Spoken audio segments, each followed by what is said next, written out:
Oh man, we are live. Jeez, that was fast. We went live so fast. That's a record for going live. Like we got in there so fast. We probably got most of the people watching pregnant. That's how fast we got in. And we're not pulling out, guys. We're live for at least an hour, so something's happening. Somebody's having a baby. That's all I can say. It's happening. You're welcome. Kevin, take it away. All right. Real quick. Hello, everyone. Welcome to the most powerful podcast live stream on YouTube, Rumble Pop. And quick introductions. First, the man with the blue headset, the man from Ohio, the man who is Bruce Campbell's #2 fan. He is DC Comics for life. If you have a problem with it, he will bust you in the face. Ladies and gentlemen, the man the ladies love so much. He is the original Dono. Heyo! How you guys doing? Thank you. No need to applause, but if you want... Oh! Thank you. I appreciate that. Thank you. Next, we go to a man who's from that beautiful state of Michigan, now resides in that Lone Star state of Texas. He is one of the most learned men in America today. He is one of the greatest professors of the thespian arts. He is Professor Chris D. Turr. What?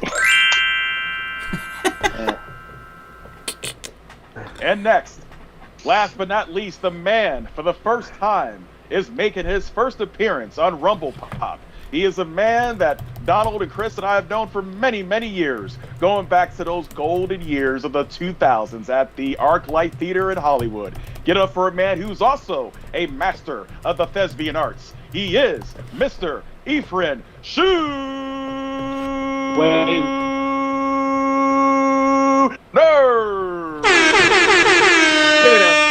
Gotta wave to the balcony and wave to the people in the pit.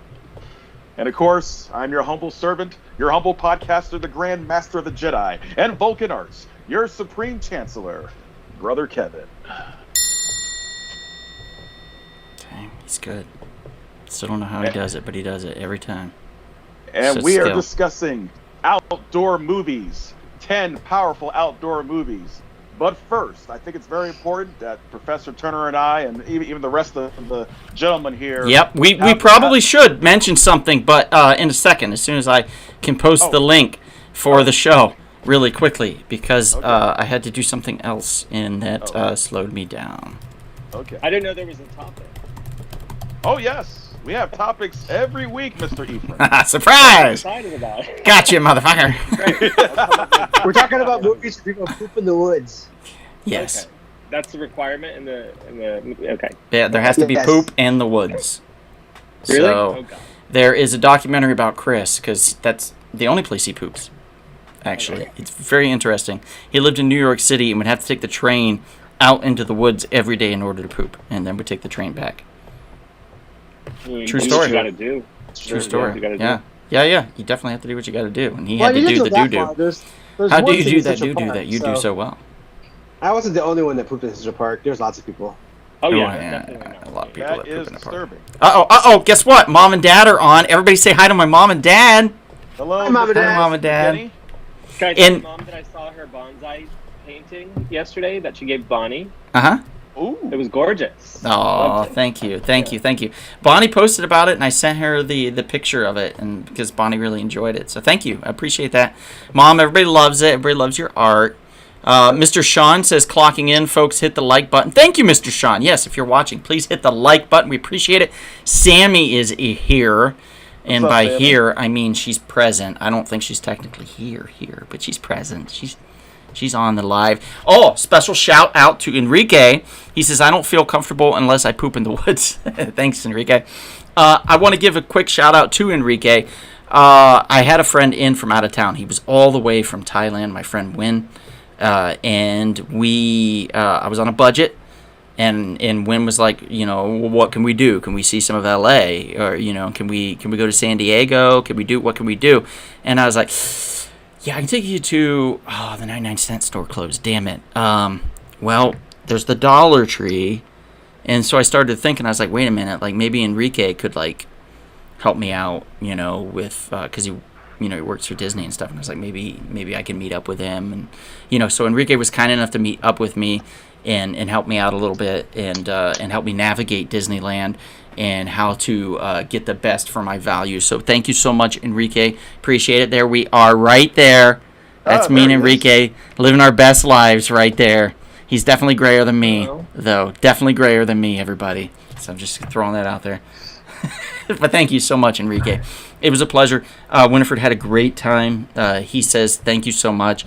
And he kept talking about your aura and how beautiful of an aura you had and how kind you were to him and to me. And he really appreciated that. So coming from him, that's a high compliment, I think. So thank you, sir. Sammy says, hi, McKinney fam. Frank is on. Hello, Frank. Thank you for joining. Appreciate you very much. This is going to be a fun one. I don't know how the high sun got on the screen, but hey, we'll take it. We're going to be talking, like as Kevin said, we're going to be talking about outdoor films, our favorite outdoor films. So we're basically going to be ranking our favorite outdoor films. But before we do that, there's a few things we need to get out of the way. Now, get out of the way, I don't want to make it sound trivial or anything like that, but we do want to keep this moving. So I think Kevin can say it best as he was starting to before I rudely interrupted. So Kevin, go ahead. Yes, myself and Professor Turner, and as everyone around the world, I'm sure we're devastated by the passing of Mr. James Earl Jones. Passed away at age 93, one of the all-time great actors, been in so many movies, from obviously Darth Vader, Star Wars, but also Mufasa, from The Lion King, King Joffrey from Coming to America, played Jack Johnson in The Great White Hope, and Dr. Strangelove. So many great movies. Wait, he played Jack Johnson? Yes. So he was making banana pancakes. No. Yeah. Jack Johnson, the boxer. With bubble toes. No, the boxer, the first African American. Is that why Ron Burgundy pulled out his hands and he's like, I got Jack Johnson and I can't remember the other name. Yes. Okay. Yes. Got it. He was the heavyweight champion before Joe Louis. The first black champion before Joe Louis. So a lot of people have kind of forgotten him throughout history because he was a controversial figure during his time. But great story. Don't you miss the Irish boxers though, Kevin? Don't you miss all the blood? Jim Jeffries? Nobody bled like Irish boxers. Let me be real here. Kind of the old school. Man, those motherfuckers, you just. Blood everywhere. Think of the bare knuckle boxers, but also remember James Braddock. I believe he was Irish. Oh yeah, he was like, come on, like that. Oh, living in America. Cinderella Man. You remember that movie Cinderella Man? Based on his life. Russell Crowe. That's right. Yep. This was at the ArcLight at the time. We all worked there, so we all were there when it was at the movie theater at the time. I would love to play a video. We have a memoriam that Chris so delicately put together. Unfortunately, it doesn't work with the program I have. And for me to make it work would mean I'd have to step away and shut off the show. So we're not going to do that. So what we're going to do is I'm going to post it to our Facebook fan page. So if you're not a part of Rumble Pop on Facebook, please request to be a fan, or I think you can just click on follow and you'll be on Rumble Pop's Facebook page. I'll also try to post it to the Twitter or the Instagram for Rumble Pop as well. But it'll definitely be on the Facebook fan page. I'll post that a little bit later. But yeah, James Earl Jones was great. My favorite is what was Alan Quatermain in The Lost City of Gold. He played a strong man in that, an African warrior, so to speak, and he had this big axe that he carried around with him, and it was great. He was the greatest. He was wonderful in it, and that is what I remember him for most, because when I was younger, Star Wars was okay, but adventure films were the tits. So, like, Alan Quatermain, Indiana Jones, shit like that, I was in. So, like, when James Earl Jones showed up, and then Conan, come on. So, yeah. Tulsa Doom, yeah. Don't forget, he was also in a lot of theater, a lot of Broadway shows. In fact, I got to see him in a play in 2016 called You Can't Take It With You. Oh, wow. Yeah, he was really good. Probably the best thing about the show. I'm so glad I got to see him do some professional theater. But he's done a ton of stuff. He was the Iceman Cometh a long time ago. And a bunch of other stuff. It's interesting, Chris, that we haven't connected you to Ephraim before, because Ephraim's also a big theater guy. So I think the two of you would get along gangbusters, to be honest. Absolutely. Yay. Does anybody remember James Earl Jones from Judge Dredd? Oh, yes. Yeah. Who was he in Judge Dredd? I'm going through his filmography right now. His last movie was Coming to America. Yeah, the one on Netflix. Yeah. That was Amazon, I think, right? That was on Netflix. You sure? I'm pretty sure it was. I could be wrong. I'm 90% certain. I'm 99% sure it was Amazon. I think it was Amazon. Yeah. All right, my bad. Yeah. You know, the Beverly Hills Cop is Netflix. Yeah. That's what I'm thinking. Yeah. Yeah. Prime. Yeah. Coming to America. And I heard it wasn't amazing, which is unfortunate. I really wanted it to be great, but I heard the Beverly Hills Cop movie is really good. It is. It's very good. But that doesn't help James Earl Jones in that, because he wasn't in it. Sorry. Just gonna. Sorry. So sorry. He was on Guiding Light and As the World Turns. Oh, yes. He also had a really cool guest appearance on The Big Bang Theory. Oh, nice. Wait, who Makes was sense. at what point? I saw every episode. He played himself. That makes sense. Sheldon is trying to get people to go to this Comic-Con he's making, and so he finds James Earl Jones at a restaurant, and they end up spending the entire night together. He's doing all this. They go to a strip club. They do all this. Oh, I think I remember stuff. That. They get some shit like milkshakes at this place. I just rewatched the show, so I remember seeing it. So That's they go to a hot tub. They hang in the hot tub. Sauna together. Sauna, yeah. Yeah. Okay. Okay, so I want to point out really quickly that the on-air sign will not fall off the wall during this live taping, this live recording, as it did a couple weeks ago, about a month back. It fell off the wall. I bolted that son of a bitch into the wall and chained it like it's into BDSM. I chained that son of a bitch against the wall. It's not leaving that wall. It is on there for life. So we have an on-air sign. It's pretty nifty. So thanks to Dave and Nicole for that. Appreciate you guys for that. I know you never watch my show, but I'm still giving you appreciation nonetheless. So there we go. Yeah. And I also, if it's okay with you guys, Kevin, if it's okay with you, Chris, Ephraim, do y'all mind if I pull out? No.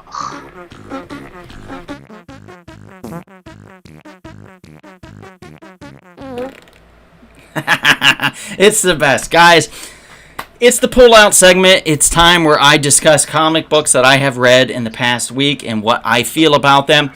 Boy, oh boy, let me tell you, I only got to 3, but it was purposeful this time because there's a theme behind it, and I'm so motivated with this one. I'm so happy that I did it. It's basically dystopian kind of futuristic type shit. So we start off with Marvel Zombies Dawn of Decay #1. Just came out, I think, 1 to 2 weeks ago.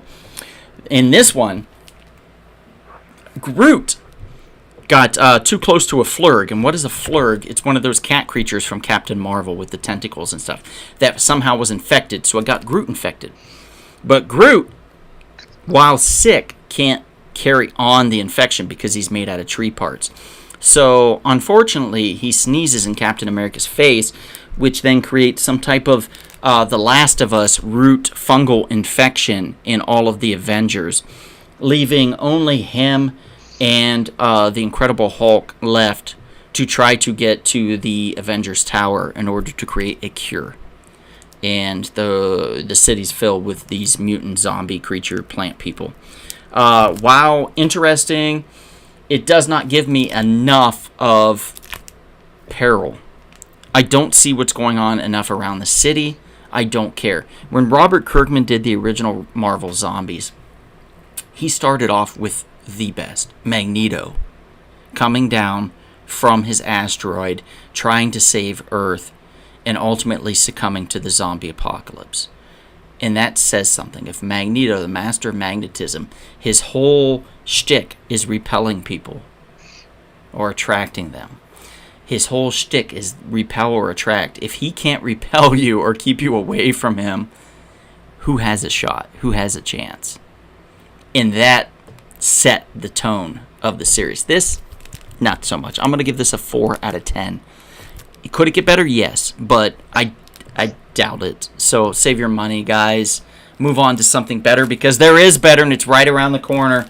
It is, here we go. I told you I'm on point with these themes. It's Predator versus Black Panther. Wow. Black Panther is doing some trial run in Wakanda, where it's him versus all of his guards, basically out in the woods, and they're trying to tag him before he tags them. And meanwhile, it talks about two brothers from the Predator planet. One is the underdog, and he's crippled. He's missing a leg, but he's very smart. And the other one is very strong, and the father favors strength. So the smart one decides to come down to Earth to find vibranium so he can create a whole suit of vibranium armor and then go back and overtake his planet. And it's all about that. And it's just warming up, baby. I'm giving it a 7 out of 10. This is hot, hot, hot. Highly recommend it. Pick it up if you can. It's $6 with a little tax. So pick that up. Wait, how's the Predator get into like the force field to get into Wakanda? Like a hot knife through butter, baby.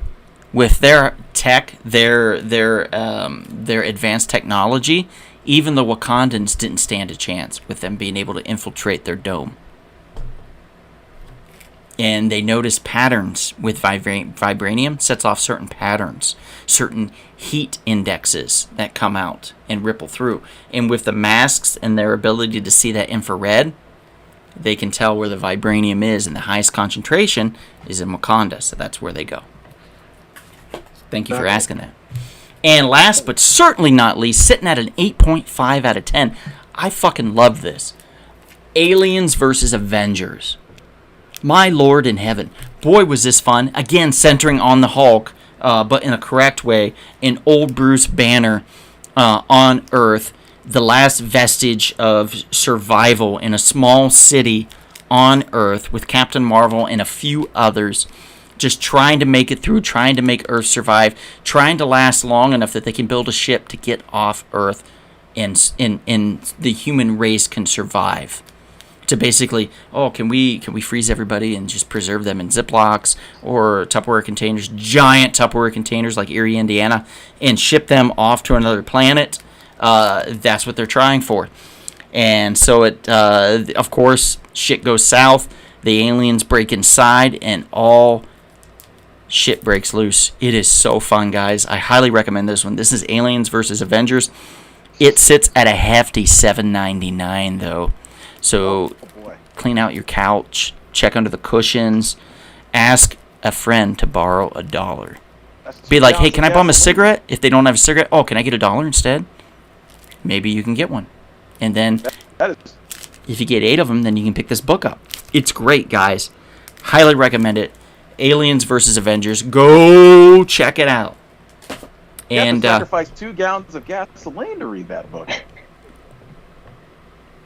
it's $4 for you for gas? Where are you at? $5 here. Where are you at, Kevin?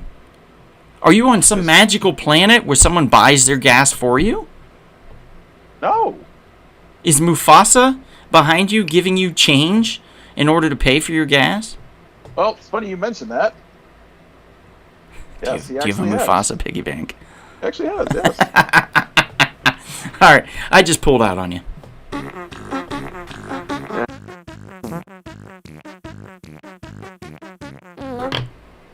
It's great. It's great. Everybody loves it. No, they don't. It's fine, though. I don't care. Let me check the chats here. Mr. Sean says Great White Hope is a fantastic movie. Let's see. Mr. Sean says Jones made Tulsa Doom equal to any of the villains in the Howard stories. Sammy says Dear Lord. Probably talking about me pulling out. Because apparently she doesn't like it when people pull out. And Ouch. Ouch. Ouch. Sorry about that. And Jarrett, hey Jarrett. Jarrett says I identify as a flurg. Yeah, well, that makes a lot of sense. You're into tentacle porn and you're a pussy. I'm kidding. I'm seriously kidding. Jarrett, I'm kidding. You know I'm kidding. No, you're a good man. I love Jarrett. Thanks for being on. But Jarrett. Anyway, I digress. Let's talk about our lists and what we thought about with this. What did you guys, and particularly Ephraim, being somebody, I discussed this with you on, I think it was Saturday. I was like, we're doing... Literally last night. Yeah, was it last night? No, it was Saturday. Yeah. Oh, yeah, it was. Oh, Yeah. So it's 2 days ago. Lost So You're I right, discussed yeah. it with on Saturday, and you were like, "This sounds fun," and I was like, "Yeah," and I was like, "Do you want to do it?" And you're like, "Probably," and I was like, "Great." And it just so happens that Big Sal was supposed to be a part of this. Big Sal could not be on. We would have made it 5, and it would have been great. Don't worry about it. But we're happy, regardless of Big Sal not being in. And we're sorry, Big Sal, that you couldn't make it in. And we hope that everything's okay with you and your family, of course, sir. So if you're watching, all our best to you, all of our love. But we're glad, Ephraim, that you're here. And what did you think when I mentioned outdoor films? What was the first thing that kind of came to your mind? Porn. Like, that's the first thing I thought of. I thought you were pranking me. Porn? You were being weird. I mean, you were being great, but I didn't really think, I guess the first time I thought it was Wet Hot American Summer. Oh. Yeah. That's a think great why I film. said that. And they actually made, what, yeah. 2 seasons on Netflix, or was it just 1? It's just one, I think. Was Yeah, it? I think Okay. was only one. Yeah. But then I felt bad because I'd never seen the show, and so I went and back. And then Bonnie had said she'd been on the show a few times, and so I went back and watched one of your YouTube clips with Bonnie. Yeah, So yeah, that was Yeah. fun. Yeah, Bonnie's always great. Bonnie, actually, I don't know if we've actually officially stated this, but Bonnie's an official member of Rumble Pop Live now. That's So true. when she comes back from pumping iron and working out all the time, she's going to be buff as fuck, but she'll also be an official host on the live shows. So Bonnie will be official member of Rumble Pop. Yeah. She will be the second female member of Rumble Pop, just besides Chris. So congratulations to Wow. Bonnie. where's the air horn? Doo, doo, doo, doo. Oh yeah, hang on. Let me get that. There we go. Yeah. There you go. Bonnie. Yay, Bonnie. So thank you. And thank you to all our lovely guests. Frank pops in. He says, can you believe that James Earl Jones had a stuttering problem as a boy? He would go on to become such a great orator, and he even recorded books on tape. Yeah, I mean, Yes, I great did not know orator, about the yes. stuttering part, but that's fantastic. Mm-hmm. Hector Hernandez is here. Hector, always good to see you, because it's always good to see you at the shop afterwards, too, particularly if you say something sassy, and then I can just look at you and shake my head, which is great. He says, I hope Hunt for the Wilder People makes a list today. Sir, you will not be unhappy about my personal list. I'll tell you that much right now. But with that, let's go ahead and start. We're not gonna throw Ephraim to the wolves just yet. We're not gonna be like, you start out. We're gonna have Kevin start out, a seasoned veteran. We're gonna have Kevin start out with his number 10 on his list of favorite outdoor films. Now, Kevin. First, I want to ask you a question. Can I ask Yes, you a question? absolutely. What constitutes an outdoor film? Does the entirety have to take place outside? What were your rules? Like probably Good about question. 70% or more has to take place outside. Yeah. So not Well, the yeah, I whole told you, thing. my rules were they poop outside. Was that a real rule? For me, it was. Okay, good. And what about road trip movies? Like, they're outside driving. Mm-hmm. Do those count?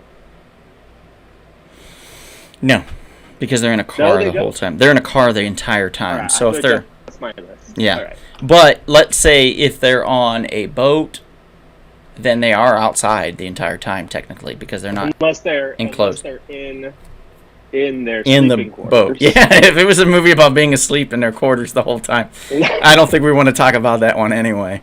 But yeah, that's a good question to ask. All right. All right. Yeah, Just definitely. checking. I just wanted the parameters. Yeah, of course. Rules help us control the fun. It's true. It's true. Okay, so let's have you start out, Kevin. What's your number 10 on your list? Kevin's number 10. Let me type this out. Witch. Kevin's 10. And then we're going to go, what is it called? The Witch. The Witch? Yep, The Witch. What the fuck is It's in that? there. Anya, I can't say her name right. Anya Taylor-Joy. Please tell me it's not that boring-ass film with the black goat. Yes, you got it. Son It's of an a 24 film. bitch. That movie sucked balls. Yeah, you know, it's funny. I actually enjoyed that better than I bet you did. Sucking freaking balls. Black Widow. I just said it sucked balls, and you're like, I really enjoyed that. The other A24 movie that was trying to copy The Wicker Man. They came out in Midsommar. 2015, right? Midsummer. Yeah, Midsommar. Midsummer. Yeah, it's better than Midsummer in my opinion. No. I think they're both equally trash. I'm sorry. It's only a 90-minute movie, unlike Midsummer. It was like 2.5 hours movie. Yeah, okay, Yeah. I'll give you that. Midsommar, like, Too yeah, long. that was too much. Too much. Yeah, I'll give you But that for this, sure. to me, is a compressed, nice little horror story that takes place, in the woods. Basically, this family, they get kicked out of their Puritan settlement over some religious dispute. So they're kind of trying to have their own life outside the settlement, and it's hard. They're trying to grow the grains and the food that you need to survive. And unfortunately, things just get worse when a witch is basically besieging them with different tricks and different, elements of deception. Just basically tears the whole family apart. Which is really messed up is they kidnap the little baby boy, and unfortunately use the child for different purposes, and it's for her witch purposes. Very evil. But essentially, Anya Taylor-Joy's character breaks down as well. She's being kind of like absorbed into this world of witchcraft and whatnot. And yes, you might as well call her Anna Taylor No Joy. Well, okay, well, yeah, there's some truth to that. Good one. Oh, Good one. thank you. But the goat, yeah, there's a thing involved in a goat. It does kind of play a purpose throughout the movie. We talking about Tom The plot Brady? twist. Tom Brady? What'd you say? The goat, and that's what everybody refers to him as. Oh, I see. Yeah. Yes. Although I disagree.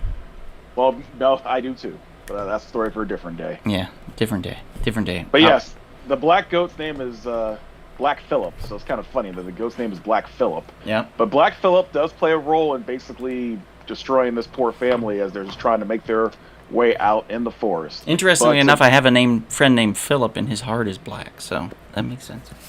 I see. Yeah. I see. Go figure. But in my opinion, check out this movie. It's only 90 minutes long. It's not that bad. I disagree with Donald. I think it's a pretty good, nice little horror flick. Something like you would read like those little old Hansel and Gretel type stories or something like that. Nice it's little. slow. It's a slow burn. It's a slow burn, but it's worth it in my opinion. And if you want a possessed goat, I feel like you should go with that Drag Me to Hell movie instead. That's a way more excited demonic goat if you're gonna pick possessed goats. But I get it. I'm not against the choice altogether because I don't want to seem like an asshole. Are they Puritans, Kevin? Are they? Yeah, they're Puritans. Are you sure they're not Amish? Because I wanted to talk about Amish Country Secret, which I just picked up, and it's a wonderful novel by Harlequin Press. They created this story, and with a hit out on her life, Samantha Herndon escapes to the one place she knows she'll be safe, her Amish grandmother's empty home. But when a tornado flings her car into Micah King's field, her plans for solitary refuge end. Jesus. The Amish bachelor knows the Englisher is trouble, but he's falling for her anyway. Can Micah keep Samantha alive and convince her to stay? Well, this sounds suspenseful, guys. I'm kind of in on Amish Country Secret. In fact, I'm going to read little bits of it, and every once in a while I'm going to pop in with a little Amish Country Secret of my own. Just saying. Thank you for that. Thank you. If I had fucking confetti right out of my hands right now, it'd be exciting. The Witch. Ephraim, now I'm throwing you under the bus. What do you have? My number 10 movie is also 90 minutes, and it's also in the horror genre. It's 2010's Frozen, not the animated film, but this film takes place, Kevin knows, These 3 people get locked into like a ski lift. Oh in the middle of the yeah. night. Yeah, I saw it at Sundance in 2010, and it fucked me up. It was really, really intense. And Okay. I've seen it 2 other times since then. It's really good. It's really brief. It's concise. It's tight. Like 95% of it takes place outside, and it's terrifying because it feels like it could actually happen. And You know. Iceman and Jason Voorhees are in it. Yeah.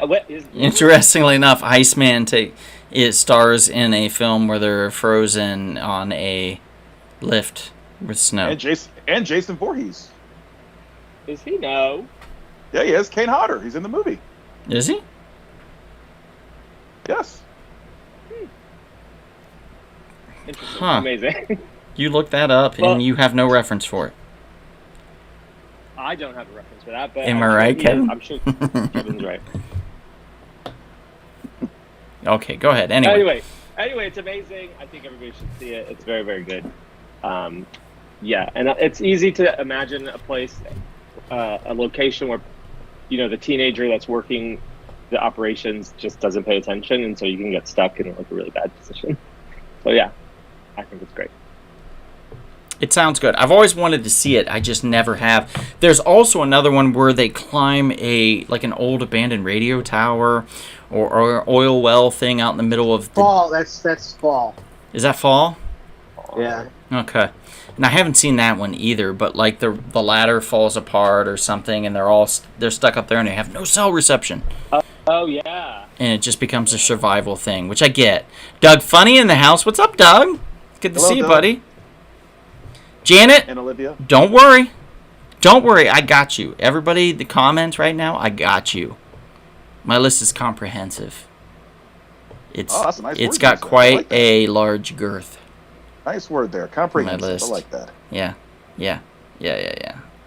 It's golden. Okay, so Chris, what's your number 10? Well, I don't have any horror films in my list, but my number 10 is a thriller. It is a ditty from 1994. I remember watching this movie with the home of my family. We got a nice big old bucket of KFC. Chum. We watched Oh. it.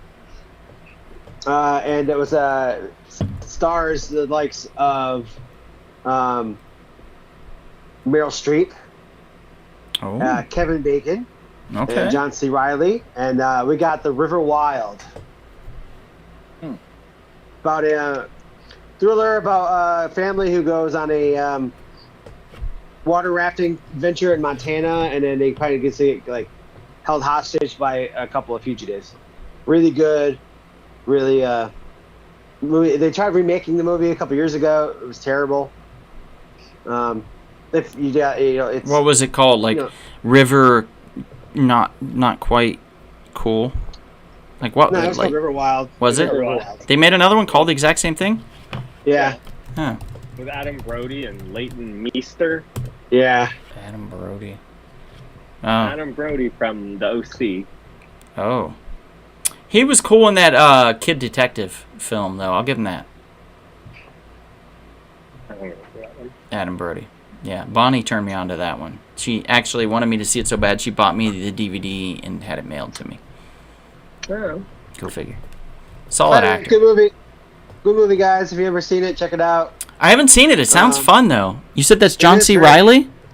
John C. Reilly, Kevin Bacon, and Meryl Streep. And isn't that David Strathairn or whatever his name is? Yeah, yeah, Strathern. Yeah, Strathern. yeah. Oh, sorry. He was And they great. shot- Good night and good luck. He was great in that.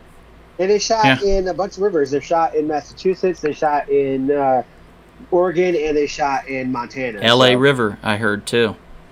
yeah, There's so like a lot of- really embarrassing cut where they're in the middle of this cement partition and they're just going down.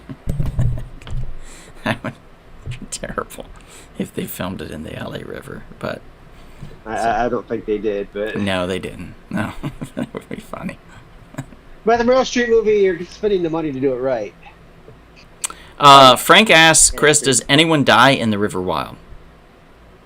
Don't spoil. Honestly, Yes I or don't no? remember. Okay. He's not going to spoil it for you. Doesn't remember. That's me on a lot of things. I don't remember. You know. Okay, River Wild for Chris. My number 10, I think it was Janet that said this, so you're welcome. I am going with the Shelley Long starring film of Troop Beverly Hills. I was gonna do that one. No, that's great though, because we combine our love of these films. We often do this, actually.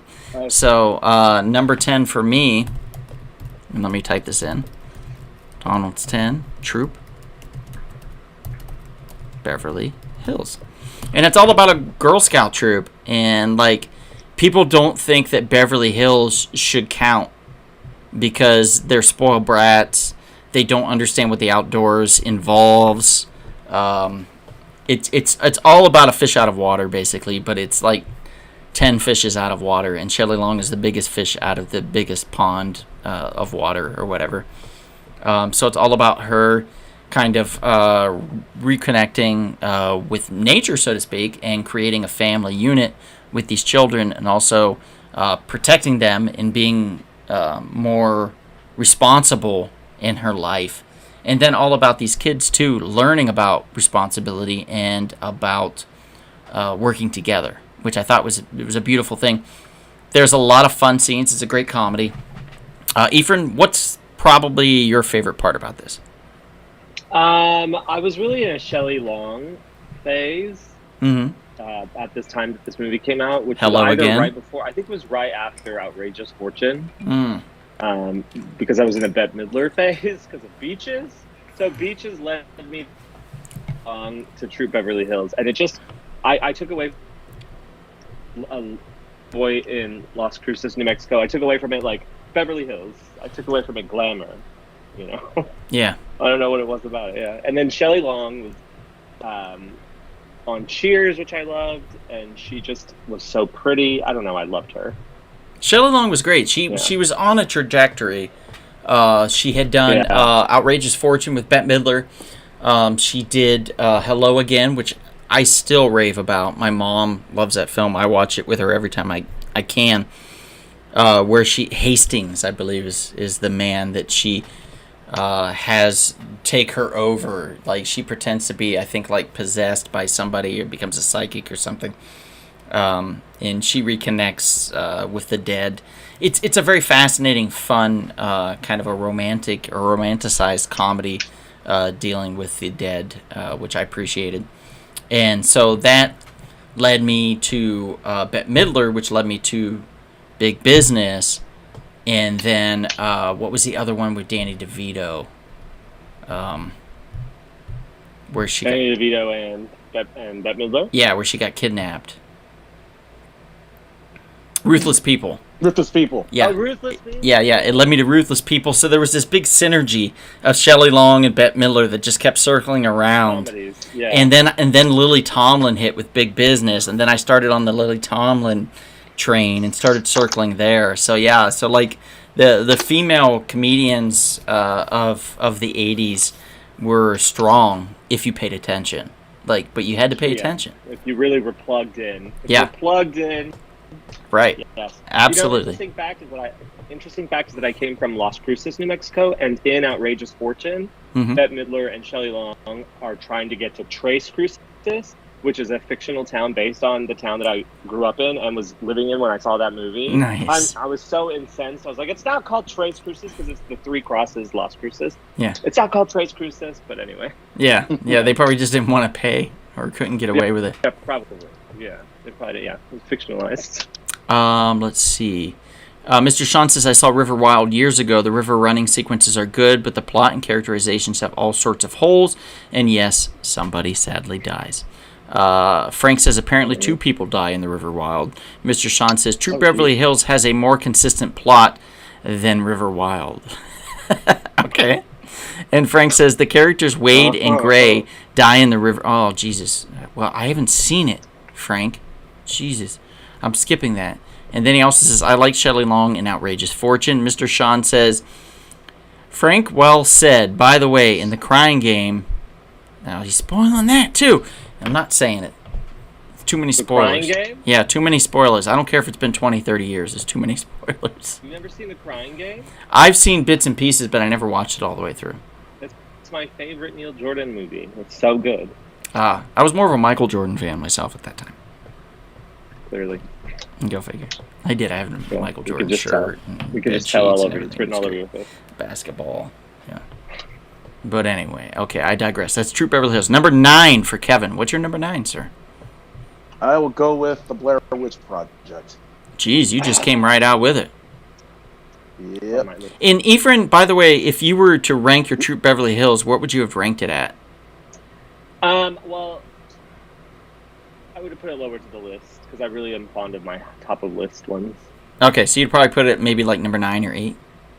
Like 8, yeah. So Okay. So I have Blair Witch on mine. Do I say that later as well? Yeah. or No, just- no, no. We Okay. can do it together. Yeah, Okay. and you can mention where you would have placed that one as well. Okay. Yeah. You hit it. You go first. Well, it's hard to believe, and it shows how old I'm getting and some other folks in this panel. This movie's 25 years old. I I'm remember trying to when this came find out. it. It's crazy. And, this is one of those first movies during the early days of the internet that really knew how to use internet marketing. Mhm. And this is one of the things this movie's most famous for, because people really thought this was like a real documentary, that these three characters, three student filmmakers didn't make it and got absorbed into the forest and taken out by the Blair Witch. Unfortunately, Paul Greengrass saw this and was like, "This is my future." Well, it worked out for him. Sure. But the found footage, concept has been used before, going all the way back to at least Cannibal Holocaust, back in 1980. But this similar is just, you look at this movie, a lot of people really thought it was a real thing that was happening. So they, a lot of camera tricks. This movie was made very, very cheap, and it's probably the second most profitable film of all time. Paranormal Activity, I believe, beat it as far as like the most profitable movie of all time, made really cheap and making a ton of money. But this movie certainly set a trend for the future. Matter of fact, Paranormal Activity certainly kind of took from this too in some respects. So this is, I don't think it's the best movie, but for what they had, the money, the resources that they used, hey, it works. Yeah. I'll add Ephraim, that- brother I think- Ephraim.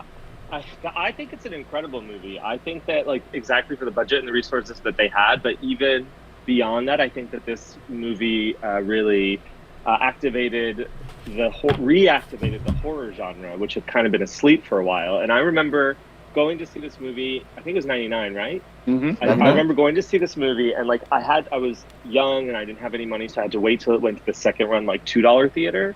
Yeah. So everybody had seen it by the time I saw it, so everything had been spoiled. But when I sat there, I remember this poor. I would think differently of it now, but this poor married couple came in with their kid. Obviously, they didn't have a babysitter, but their kid was quiet and sleeping the whole time, and I was so outraged.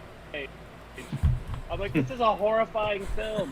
How can you bring a kid to it? Cut to like 2 years ago, I worked with teenagers, and 2 years ago I showed them Blair Witch, and everybody was like screaming. It was like our big pizza party day, and they watched Blair Witch, and everything was fine. But yeah, this movie's great. It holds up. It stands the test of time, and it's terrifying. It's really scary. I remember when it came out, my sister tricked me into taking her to the movie. She told me it was a documentary. I had nothing. I had no idea. I had no idea what the movie was about. So I was like, "Oh, you want to go see a documentary? That's cool. Yeah, I'll take you to see a documentary." Because I was 18 and she was 16. So I was like, "Oh yeah, I'll take you to the movie." Nope. Scandalous. Wow. Yeah. Christopher. Dang. Scandalous. Tricks her. That's almost as scandalous as The Shunning. This is by Beverly Lewis. Let me tell you a little about this. Why would Katie Lapp's mother, a plain and simple Amish woman who embraces the old ways, hide a beautiful satin baby dress in the attic? I thought it said Satan for a second. I was like, what the fuck? The staggering answer comes on the eve of Katie's wedding to widower Bishop John, throwing her life, present and future, into confusion. This sounds pretty scandalous to me. It's quite stunning, shocking, and some might say shunning. So The Shunning, Beverly Lewis. Perhaps I'll check that out. Is this like Amish Appreciation Month or something? It's Donald just came back from Amish country with a bunch of Amish novels because people requested them. Oh. So, there we go. But I'm definitely reading the Amish Country Secret because that's got spy shit in it. That sounds fun on a bun. Okay, so there we go. So we have Kevin's number 9 and Ephraim's probably number 8 or 7. It would have been 4. Whoa! Wow. Okay. Yeah. All Ephraim, right. well, what's your number 9 then? My number 9, I just watched it for the first time, so it's high on my mind, but it's lower on my list. Is The Last Temptation of Christ, Oh shit! What? Wait, The Last Temptation of Christ? directed by Martin Scorsese in 1989. Yeah, The Last Temptation of Christ. It was a passion project for him. He'd been trying to get it made for like a decade. It kept getting pushed back, and it takes place entirely outdoors in biblical times. But it was shot in Morocco. It's, it's based he puts right at the beginning. It's not based on the Gospels, but rather the questioning of the Gospels, which gives you like the freedom to like let the religious guilt go, or to like. I just enjoyed it as a total camp delight masterpiece. Like all the major players were there. Your Mary Magdalene's, your Mother Mary's. It was really fun to watch, but like. I thought it was really, you could see like his heart and his passion in it. Yeah, I really enjoyed Between this and The Passion of the Christ, which one did you prefer? this one. Really? I'm not a Mel Gibson fan, unfortunately, or fortunately, but yeah, I'm sorry. But That's this okay. one I really enjoyed. And Barbara Hershey, by the way, Barbara Hershey had done a film with Martin Scorsese in the 60s or the 70s called Boxcar Bertha. Yeah, it's one of And the first she- films. Yeah, and she gave him the book of Last Temptation of Christ. It was like, read this. And so by the time they made it, like 15 years later, he cast her as Mary Magdalene. So yeah. I thought that was cool.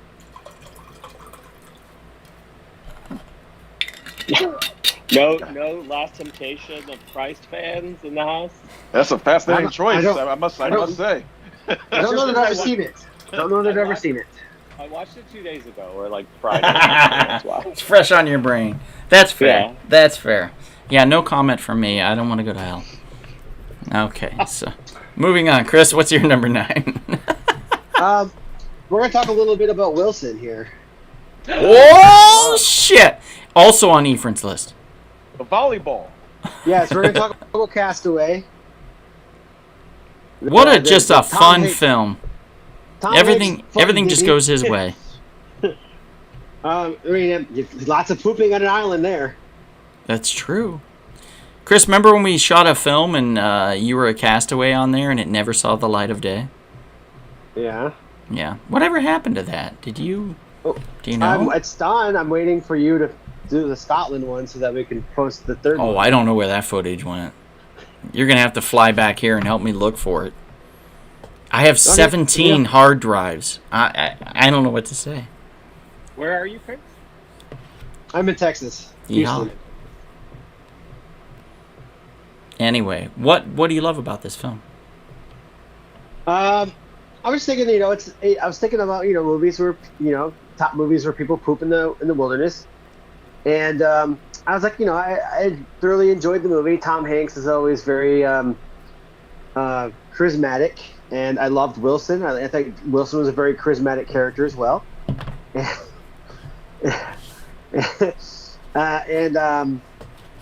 don't know, it's a well-made movie, and I really enjoyed it. Yeah, if Tom Hanks, I feel like if he would have stuck with the weight loss, he wouldn't have gotten the diabetes and wouldn't have had to then do the weight loss again. So this film actually potentially saved his life, right? Does he have diabetes? He does, yeah, or he did, and then he lost, he had to lose a bunch of weight in order to get away from being diabetic. I think he was like, what do they call it, level 2? I don't know. But he Phase also, 2? What did they call it? Type 2. It's Type 2. Type 2, thank you. Type 2, yes. Lord, I'm But I mean, at sorry. the same time, though, the amount Stage of weight, 2. the amount of weight that he lost in the movie is unhealthy too, though. So Yeah. Well, And I really don't yeah. like when actors.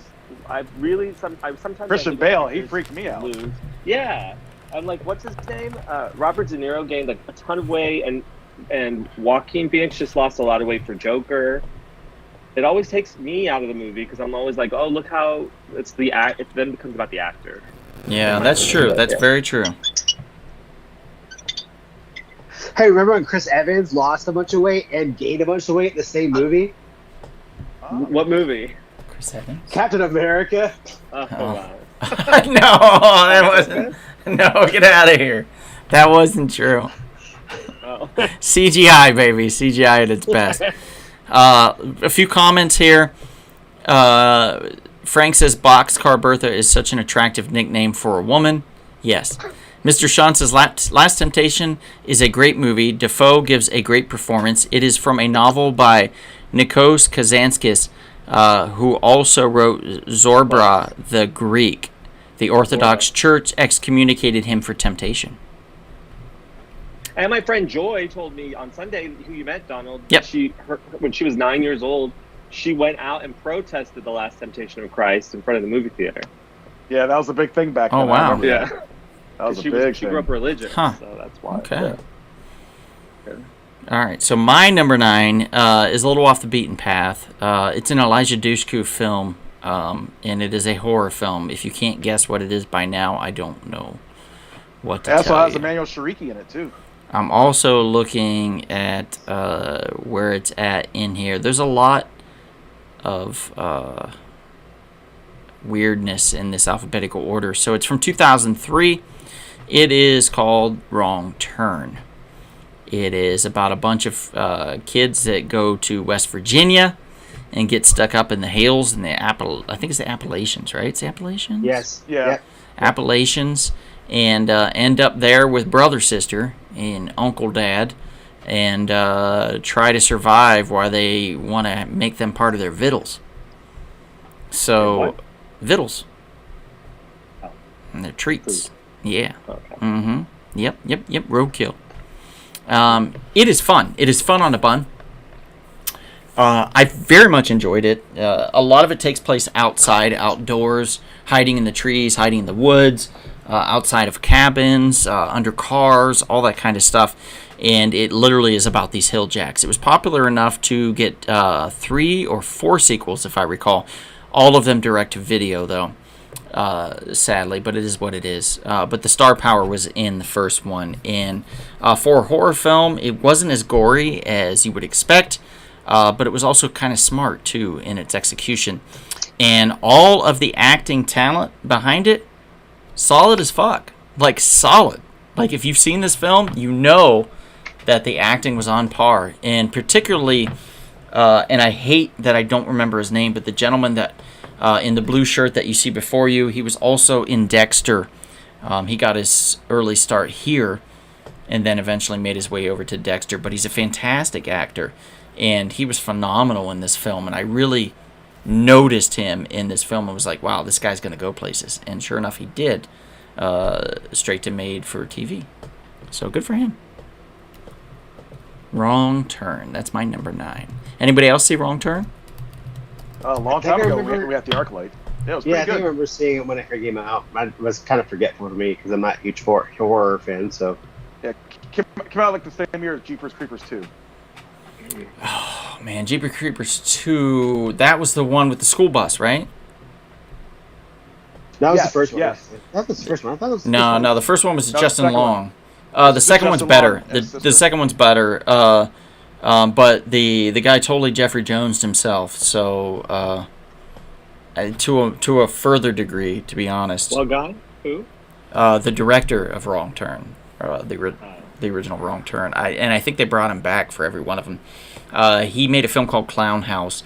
I'm not going to get into it, but just Google Clown House director, Alan and B. McElroy. it'll give you everything you need to know, all the dirt. But Wrong Turn is a great horror film, and a lot of it takes place outdoors, so highly recommended if you get a chance.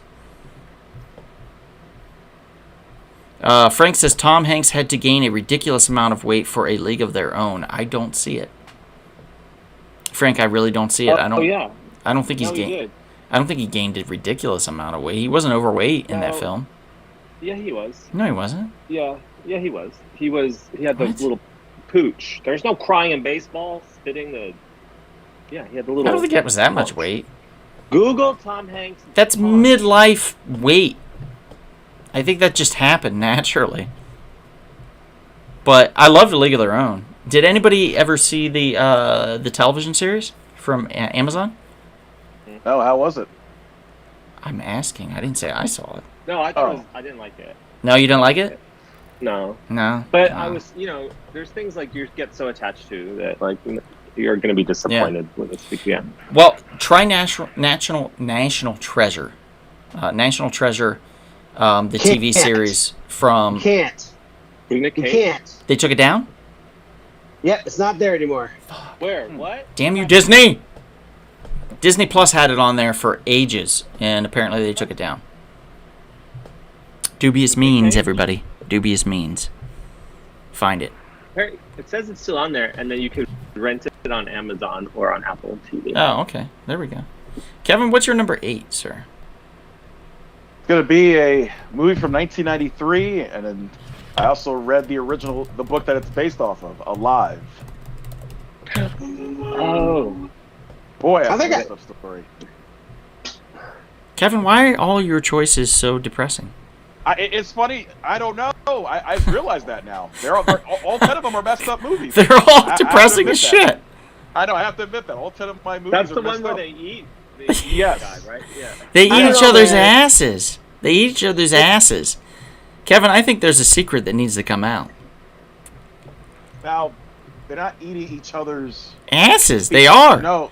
I remember. No, I it remember didn't go- scene of the it didn't film. go They down were like eating that. each I read other's the book. ass. I read the book. It didn't go down like that. The guy was like, "I need to eat your ass," and then like he ate his No. ass. No. He literally no. cooked it and ate his ass. No. There was no, ass no. missing. It looked like bacon.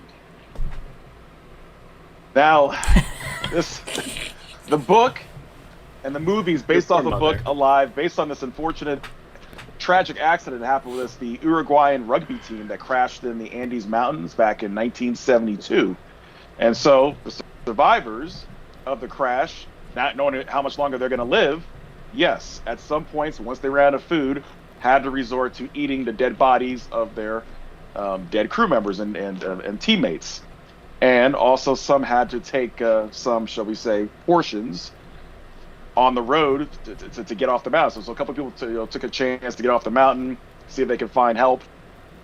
So they did. So when one guy was like, he didn't bring any portions and he was really hungry, do you think the other guy was like, "Do you need a hand?" No, It's it like- didn't go down like And the that. guy's hand, like, all the dead But people.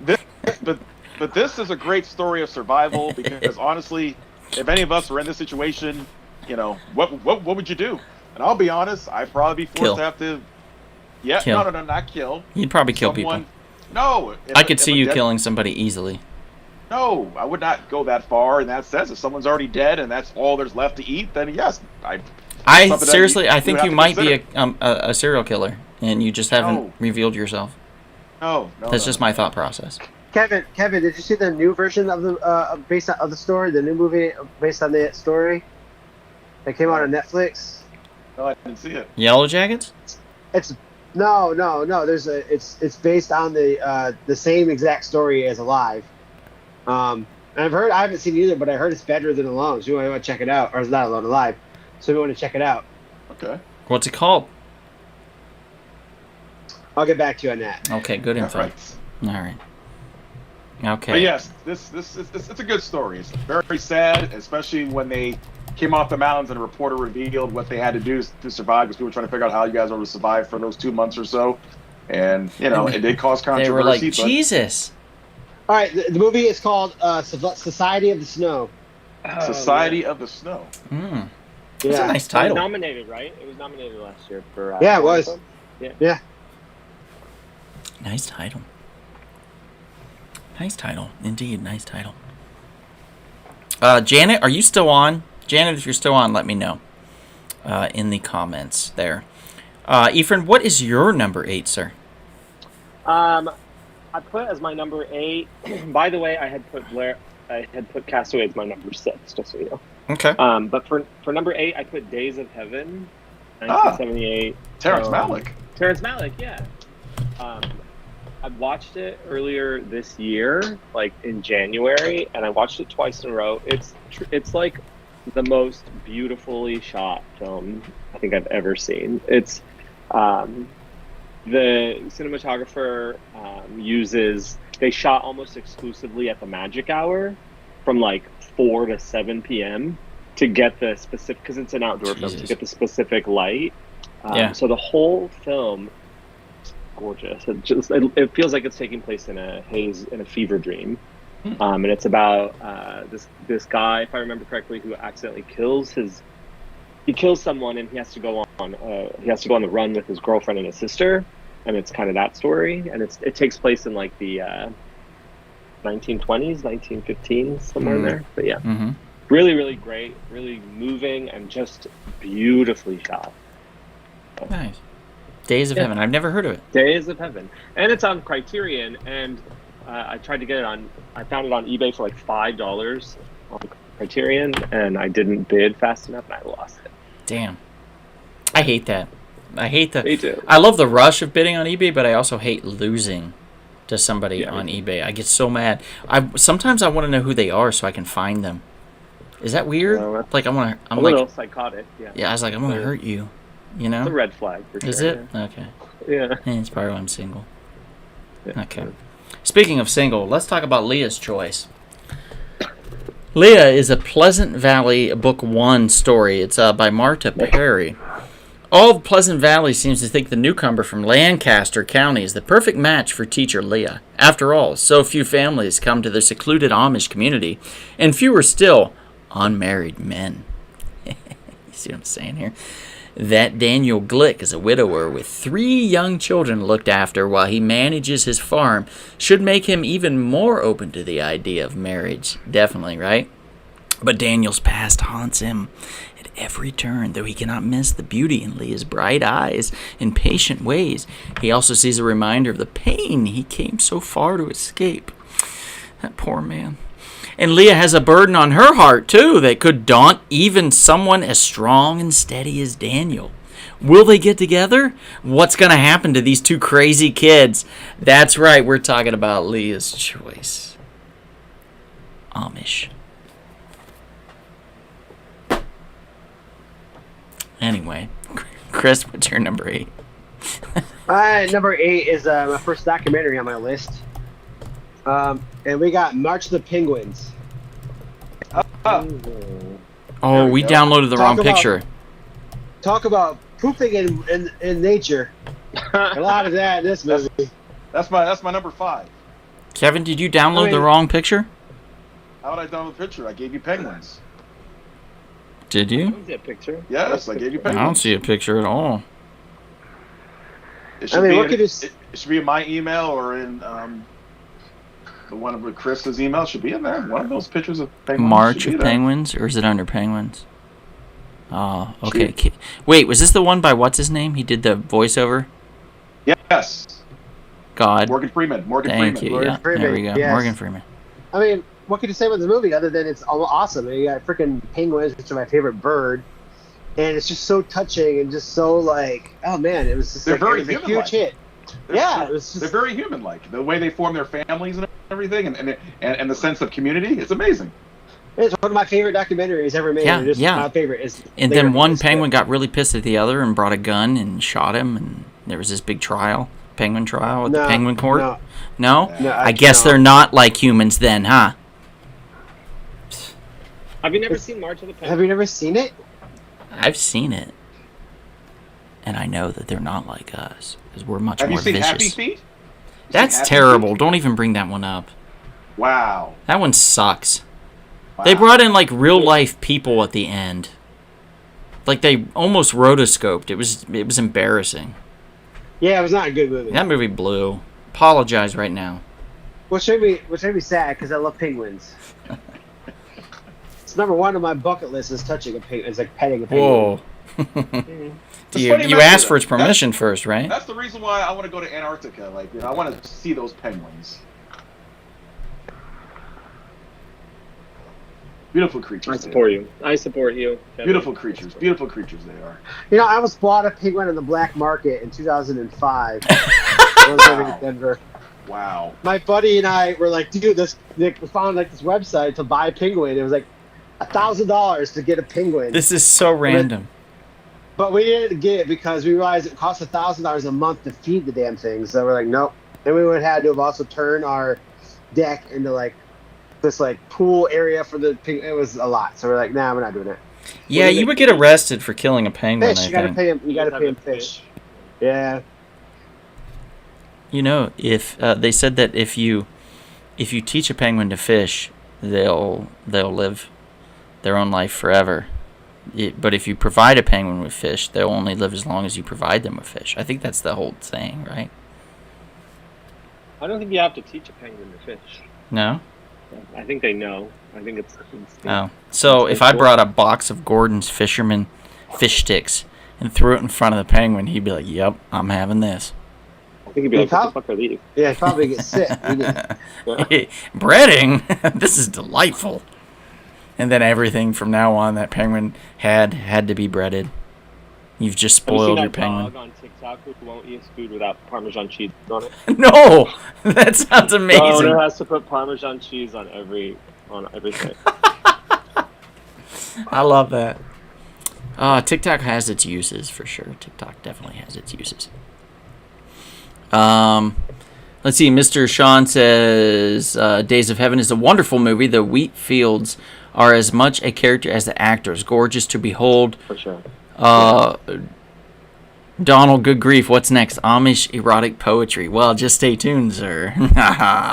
And then Hector says, did Donald get a shotgun wedding with an Amish? That's the only thing that would explain the Amish obsession. Well, and that I lived very close to Amish community for 26 years of my life. That also could have something to do with it. And then Jesse says, that's animal cruelty. Yeah, Chris. Or is it the Parmesan cheese? Sticks. Oh, maybe. I don't know. Like, it's also human cruelty, I think, to give people fish sticks. I'm not a fan. Just throwing that out there. I'm going to go with my number 8 real quick here. You probably won't like it. Let me type it in. I don't know how to spell it. God damn it. What's the word?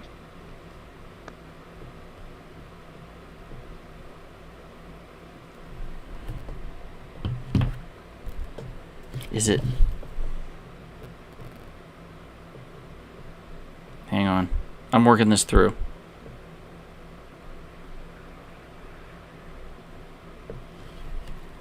I got it. I was going to spell it wrong, for sure. Okay. My number 8 is Treasure of Sierra Madre. There you go. It's a Humphrey Bogart film, for those of you that don't know. It came out in 1948. Kind of a Western, but also just kind of an adventure film. It's definitely an outdoor film. There you go, Kevin. Finally, a Humphrey Bogart film made on Donald's list, finally. I know. After all these years. I know, it's shocking. It's true. Hey, Alex, what's up, dude? Good to see you on. Treasure of Sierra Madre is it made my list just because I've seen it twice. One time I saw it. The first time I saw it ever was at the Hollywood Forever Cemetery in Hollywood, California, at an actual cemetery. They projected it on the side of a mausoleum, which I thought was pretty great. Walter Houston, which is Angelica Houston and Danny Houston's dad was in it, and Tim Holt was also in it. It's a fantastic film about treasure, about greed, about lust, about betrayal, and what that does to friendships and trust in general. And I loved every moment of it. It's a great course in psychology and the studying of man and how they stutter when they talk about gold. Gold up in them hills, that kind of thing. And I was just waiting for Mr. Sean. He says, Dawn, finally a bogey film. High Sierra also takes place outside, completely different story. Yeah, I would imagine. I don't think I've seen High Sierra. But I loved the Treasure of Sierra Madre. I think it's one of Bogart's best of that I've seen of him.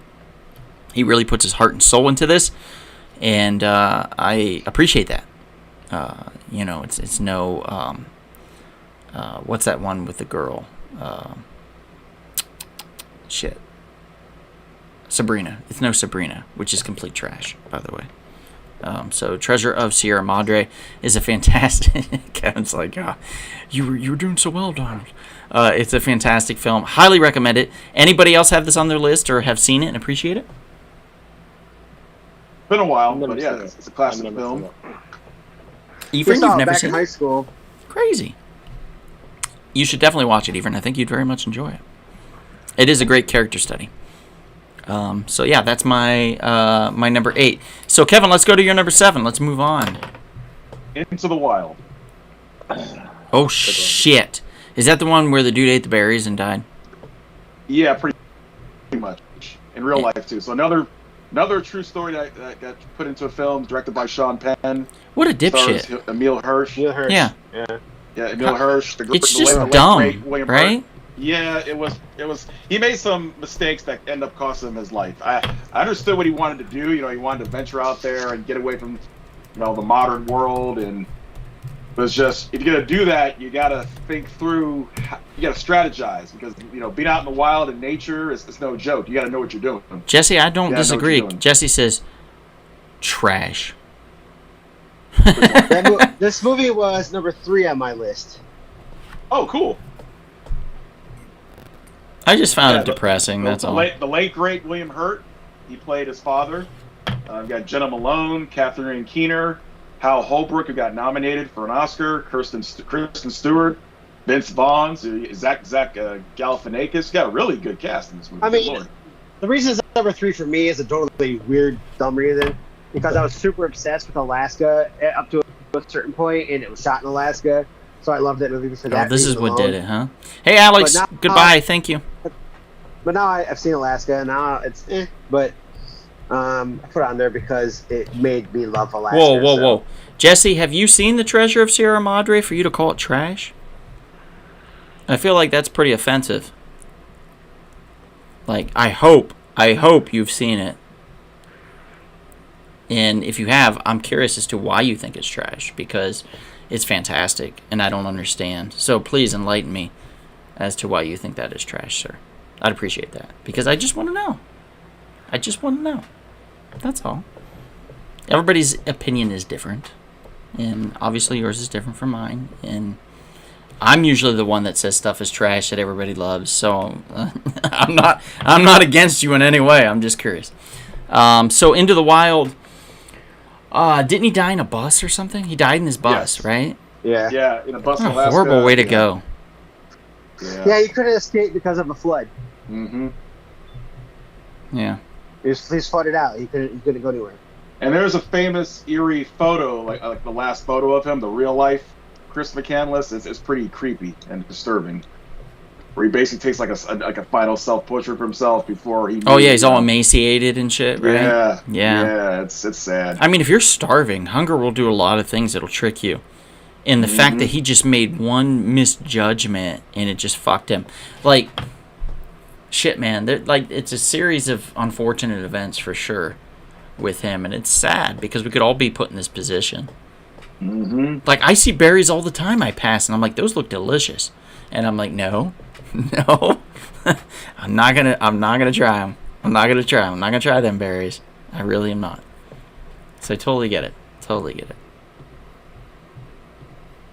Okay. So, that is number 7 on your list. That was yours, right, Kevin? That's right. So it's Ephraim's turn, I believe. Ephraim, what do you got for number 7? Or did you already go over it? No, I went with 2022's delicious dark comedy Triangle of Sadness. Oh, shit. Okay, so don't spoil too much because I haven't seen it and I really want to. Well, then it seems like a dangerous podcast you're hosting. Hang on. Do this when you're done. I'm just going to take my thing off here so I can't hear it, okay? Okay. Seriously. I think it's a great examination of class and like society roles. Also, there's a 21-minute vomit scene. Yes, Unlike I love it. unlike anything you've ever seen before. My friend is like an emotophobe, and she said I can't watch that movie because there's vomit in it. And so I went through and I found the exact moment it started and the exact moment it ended. It ended up being 21 minutes long, just so she could be able to watch it around that. But yeah, it's wild. It's so good. It's Yeah, I so love that good. movie. Yeah. It But I doesn't work didn't if do you it. I don't didn't watch put it on my list because there's no pooping in nature. So I didn't know that, so I'm gonna go with my original list. Next time, if you want to do a pooping in nature specifically like those, then I'll look for those this month. yeah, well, I think I'm the only one that used that. I think I'm the only one that used that prerequisite. So Oh, okay. Yeah, I love that movie. Did you know she died too? It won the almost immediately after it premiered. Did you know that the lead died? I did not know that. Yeah, the young girl, the girl who played Oh, wow. Yaya. Yeah, Hmm. yeah. So rip, rest in peace. Hmm. Yeah, sad. Are we done? Donald. Come back in. Okay, that was number It doesn't 7. work if you're not there to look at the screen, Donald. Sorry, I had to get more ice. Oh, okay. Yeah. It's hot in here. Okay, so real talk. My air conditioning went out on Friday. And instead of replacing it, they're like, let's just try pointing the vents upwards. And I'm like, oh, thanks, guys. So I have a window, like a personal, one of those floor models that you put the tubing up into the freaking window to cool the entire apartment. So I have to leave the door open right now in order not to die. Because it was 96 when I walked inside here. And I'm not doing that shit. So that's why I went for more ice. Which is fair. That's fair, right? That's fair. Yeah.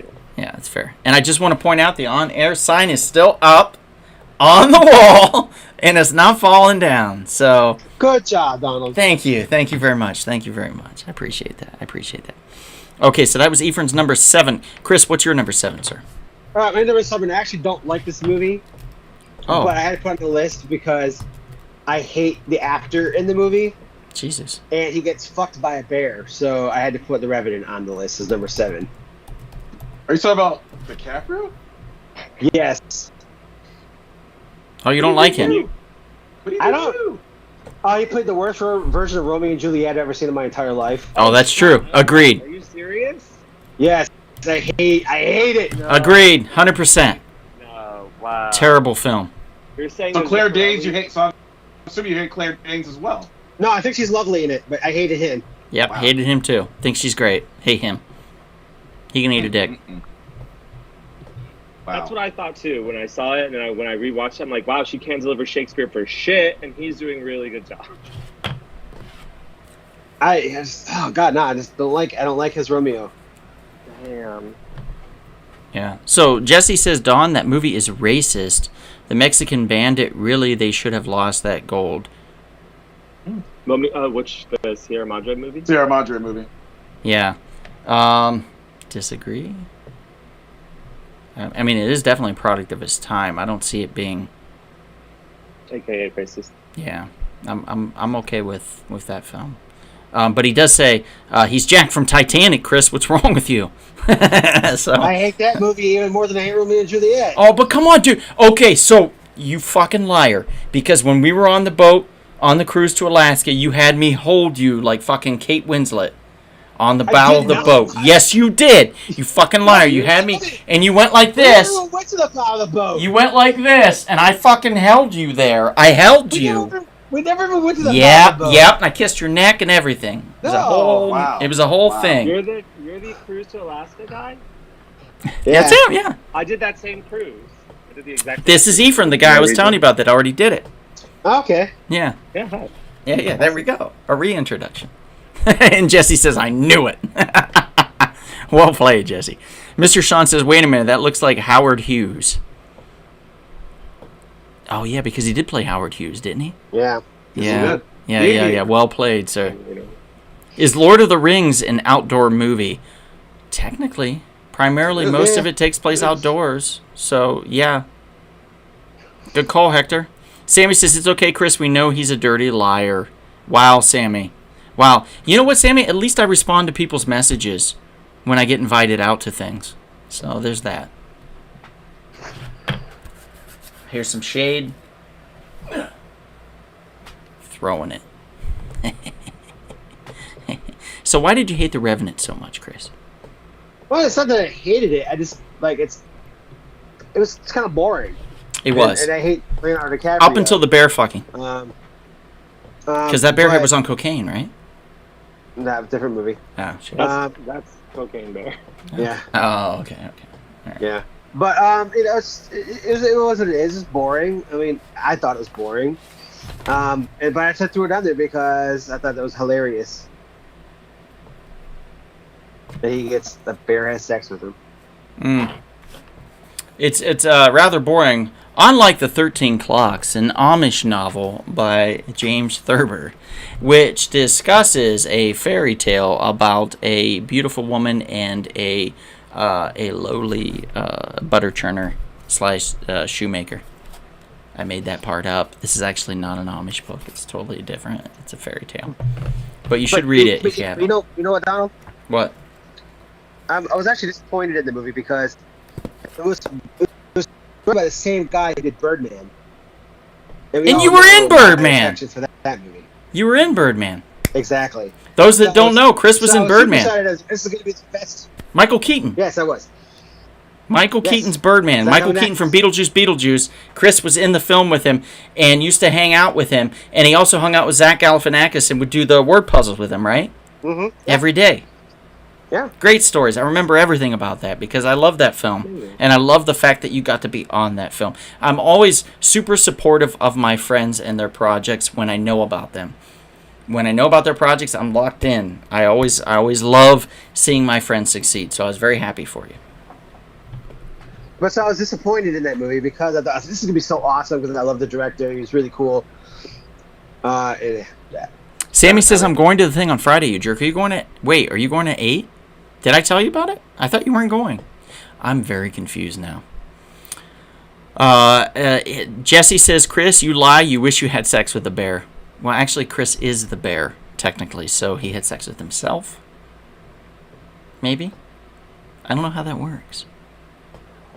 You'd be a bear, right? I'd be a bear, yes. Yeah, I think you'd be a bear.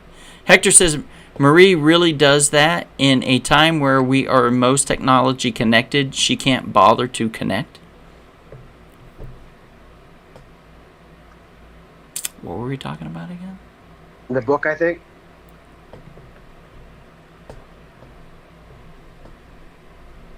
Okay, so that was your number 7, right? Yeah. Okay, Donald's number 7. Are you guys ready for this one? Bring it. Billy Crystal, Jack Palance, Daniel Stern, Curly. Kirby Bruno. My number 7, City Slickers.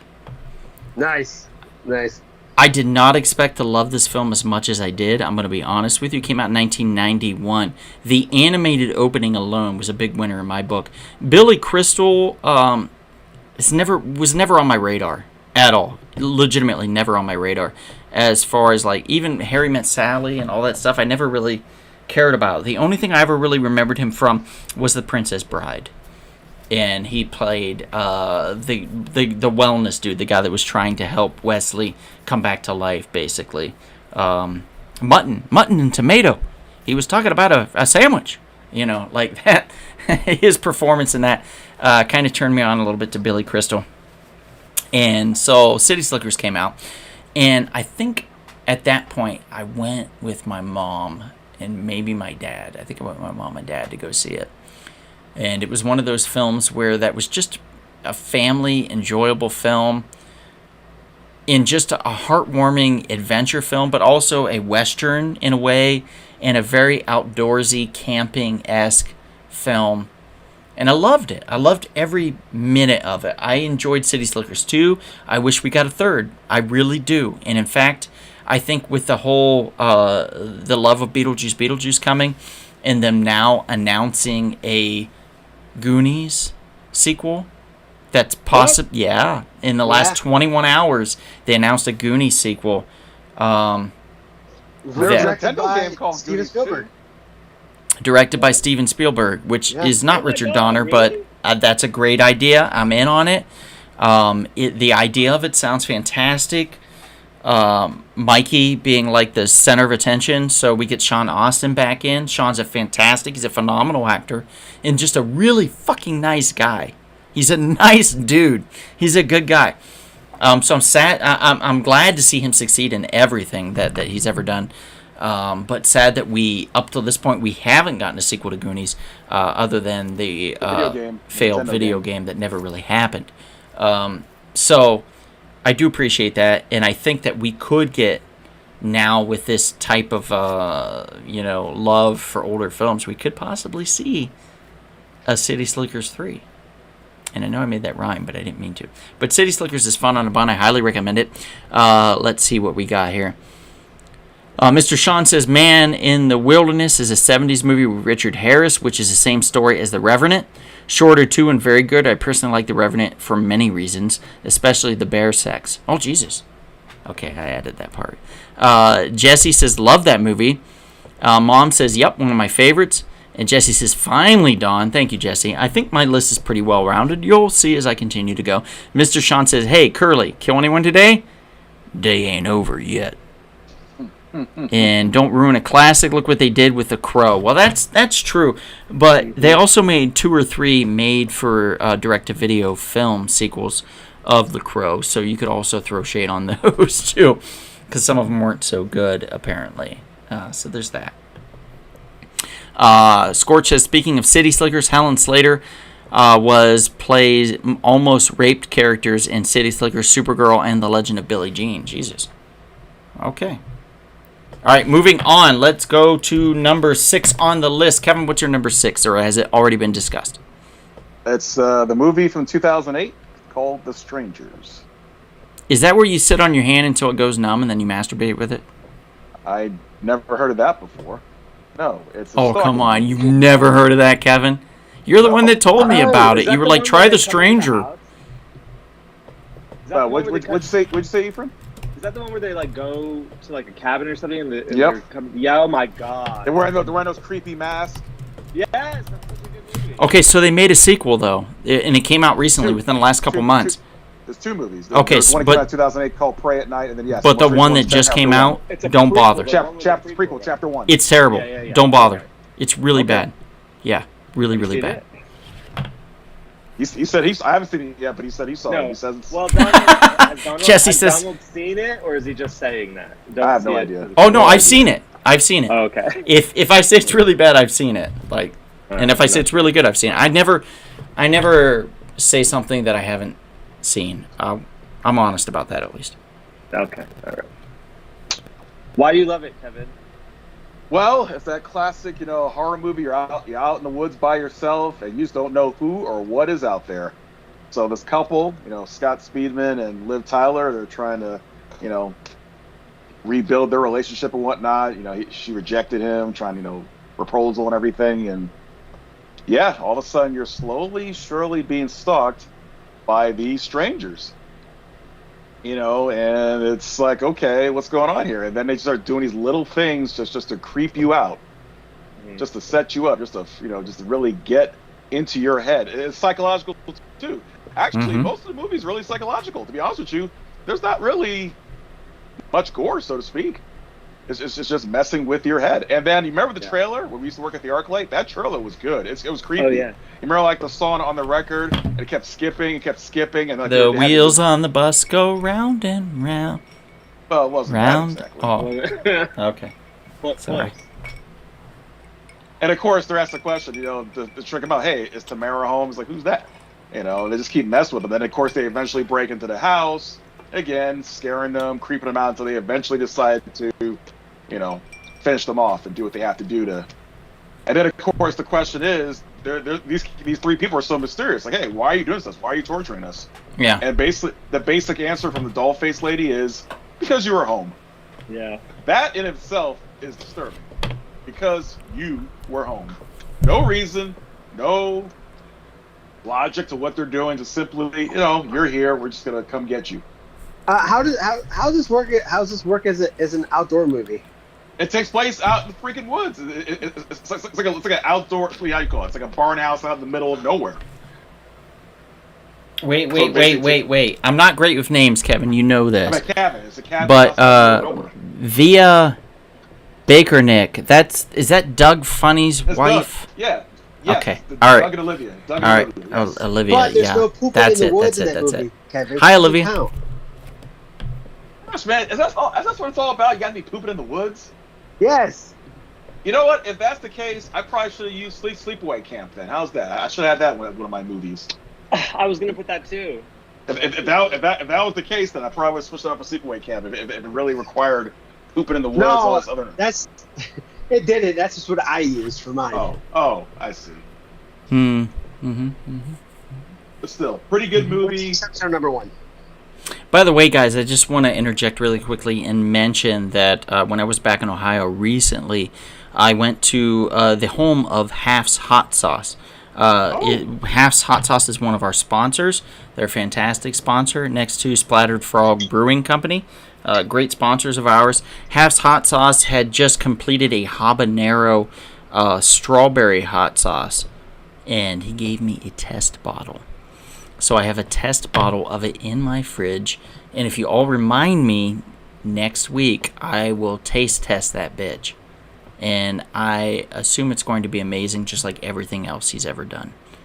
So that will be an exciting podcast to be a part of for sure when I try the strawberry habanero hot sauce from Half's. How come you can't try it now? Because it's way over there, and I need something to bring people back. Is it close to the ice? It's way too far from the ice. Okay. Two separate fridges. I have a deep freeze for the body. I mean, for the ice. And Okay. stuff. Yeah. Makes sense. Thank you. Ephraim, what's your number 6? We talked about my number 6 already. It was Castaway. Okay, perfect. Chris, what's your number 6? The Jungle Book, Which one? there we go. Motherfucker, you better come correct. the cartoon. Okay. Actually, you know what? I like them both, so I was just kidding. I do too, because I like yeah, Bill Murray. they're both really good. Yeah, they're both really good. But I prefer the cartoon more than I prefer the. It's interesting how with the Jungle Book they got it right with the live action version and the animated, but with the Lion King they just shit the bed. Yeah. Different directors though, right? Yeah. Yeah. Yeah, because Lion King was Jon Favreau. Oof. It's true. That's kind of odd for him to shit the bed though. Jon Favreau doesn't usually shit the bed. He Yeah. shits in other people's beds. Interesting. No, he doesn't. No, he doesn't. How do you know? He wouldn't do that. You don't know that. You're just guessing. We are not raffling Actually, hot Jon sauce Favreau- today. Jon Favreau did Jungle Book as well. I just fact checked myself. So I don't know why Lion King is so much worse than the Jungle Book. Yeah, it's. I think it has a lot to do with the animation style. According to what I'm told, with the Lion King, the characters had kind of dead eyes, whereas in the Jungle Book, they were more animated and lively. Yeah. Mhm. It was a rather larger varietal of characters with the Jungle Book. I honestly, when growing up, I didn't like the Jungle Book. I loved Peter Pan, but I didn't care much for the Jungle Book. And when I went back and I revisited it, I loved the Jungle Book, and I cared less for Peter Pan, which is weird. Like, but that's just the way it is. I don't know. I think I have to revisit Peter Pan again to kind of give it a fair shake, because now that it's been another 10 years, I feel like everything goes in 10-year cycles. So when you're 10, you like something. When you're 20, you like something different. When you're 30, you're like, what was I thinking? When you're 40, you're like, what the hell? And when you're 50, you're like, I give up. But I like this. So you kind of got to go in these cycles. I would compare you to a Peter Pan type, like a boy who never grows up. Yeah? That's fair. Yeah. I mean, In a good way, though. that's pretty fair. I'm going to give you that. So- Oh, shit. I did forget. I do have a fuck ton of Pop toys to give away at some point. So in the near future, I'll be doing some Pop toy giveaways, guys. And Doug Funny and Via, I will be going to GraniteCon in the near future. So if there's something you want me to possibly bring back from GraniteCon, which is the 40th anniversary turtle convention, the biggest turtle convention literally of all time, hit me up and let me know, and I'll see what I can do. Because I know at least Doug's love of it, and Via, I'm not sure of your love for it, but I'm sure you're a very supportive lady. So perhaps you would know as well, or be as big a fan. I'm not sure. Enrique says Amber Heard shits the bed. Good information. In this case, that would be true. Yeah, I mean, yes. Okay, so Jungle Book. That is your number 6, Chris, correct? Yep. Okay. My number 6 is a little different. Mine doesn't take place in the jungle, but it does take place in someplace open. I will say that. And it's a 1975 film by Steven Spielberg. It is Jaws. Yes, it is an outdoor film. It takes place primarily outdoors on the open sea. Wow, what a bunch of shit Spielberg went through to get this created. But it created the summer blockbuster, which is fantastic. Anybody have any memories of Jaws or anything like that they would like to share about that? Well, next year's the 50th anniversary. I'm sure they're going to be playing them at all of these classic theaters in LA. I'm sure they're going to have some big thing coming up. But like you said, it's one of the first major blockbusters that got the summer going every year. You know, these studios have to program a big blockbuster, some kind of plot device. And yeah, what can you do? The great white shark that's stalking people at a beach. And you know what? It worked out that the shark actually didn't work. Or else maybe this movie would not have worked out the way they thought. Thanks to Verna Fields, the great editor who did all the great editing to make sure that it looked like the shark was working. And the music, of course. Yeah. Iconic. Mm-hmm. I didn't know the shark didn't work. Yeah. No. What about it? Bruce did not work very well at all. Yeah, it didn't really work. They just had a lot of trouble. Because I remember the movie went over budget, too. I think it went 100 days over budget, some ridiculous amount of time. It was really bad. It was a near disaster. Spielberg's career nearly ended before it got started. Spielberg, what's your favorite Spielberg film? If you can think of it. E.T. Fuck off. Rifle You Goes like West. E.T.? I hate E.T. You know, Why? Raiders of the Lost Ark, Last Crusade, and Saving Private Ryan. I I said like those. not your favorite 3. You don't listen. See, you would have failed the test if you were in school. This is why you got It's a D hard. in school. This is why hard. you flunked out of Hard to college, pick one. Kevin. It's hard to pick one. It's hard to pick one, you know? Hard to pick Fine. one. That's Now, fair. if Tracy That's was fair. here right now, Tracy would kill you. You know that's one of her favorite directors. Tracy wouldn't kill me. By the way, Tracy and I are doing a speed dating event, or a speed friending event at We Can Be Heroes comic shop in November. So keep that on the docket for those of you. Even if you're not single, I highly recommend it just to see the train wreck that's going to happen because I have a feeling. I have What's a wrong feeling, with guys. E.T.? E.T.'s terrible. E.T. gave me nightmares and made me wet the bed. He can go fuck himself. Wow. Stupid light out So- fingers. Okay, number Did you have a bad 5. experience with Reese's Pieces or something? Is that the problem? Also, Reese's Pieces are terrible. Number 5, Kevin. What's your number 5? It was already said, March of the Penguins. Okay, Ethan. What's your number 5? My number 5 happens to be, I think, the second best vampire film of all time, in my opinion. The first being Fright Night, original Fright Night, which I love so much. This came out around the same time and takes place mostly outdoors. It is a Western vampire film called Near Dark, directed by the wonderful Catherine Bigelow. Adrian It's the second Pasadar. film. I think so, yeah. And then Bill Paxton. Yeah, it was. It's really cinematic. It's really beautifully shot while also being just really terrifying.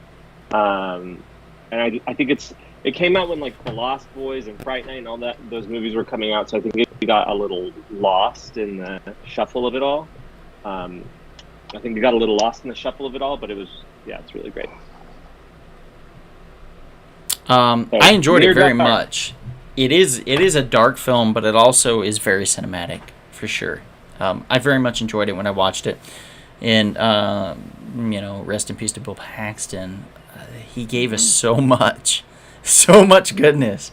Like, game over, man. And then he was turned into a pizza, and there's just so many good things about Bill Paxton that I love, and I love this film. It's three members of Near the Dark. cast that are in Aliens. Yeah, they're in Aliens. Yeah. You got Vasquez, you have Lance Hendrickson and Bishop, and of course Bill Paxton. Yep. She's married to Cameron Crowe. Cameron Crowe? No. Who's babe? Who's she married to? Catherine Bigelow? Oh, she was James Cameron's third wife. James Cameron. That's what it's Catherine Bigelow was married to Catherine Bigelow, for sure. Well, she's married to her art. She's married Yep, to... that's true. Yeah. Okay, Chris, what's your number 5? The next one is my favorite movie growing up as a kid. It is Homeward Bound. Oh, Homeward Bound. That's a nice one. That's a great story that I can't find the picture for. I'm still traumatized when the dog gets There you go. stung by the porcupine. I still have nightmares about that. It's about 2 dogs and a cat, right? Yeah. Who did you gravitate towards? Was it the dogs or The Michael The J. person. Fox character, the Michael J. Fox dog. yeah? What did you like most about it? About what, the movie or the The movie. It was about talking dogs. It's fun. It's a Did you fun like the movie. book? I never read the book. Jesus Christ. You never read the Um, book? No, I never read the book. Oh my God. So didn't you know don't it know was which based on one the of them book. did cocaine?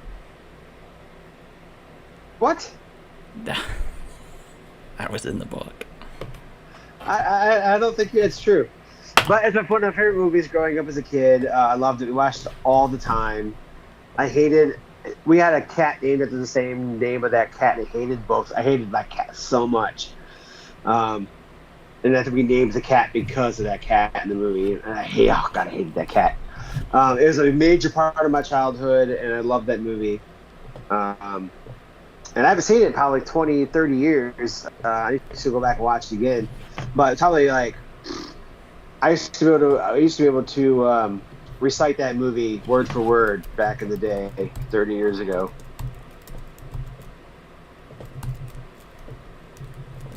Really? Yeah. I think it's a great movie.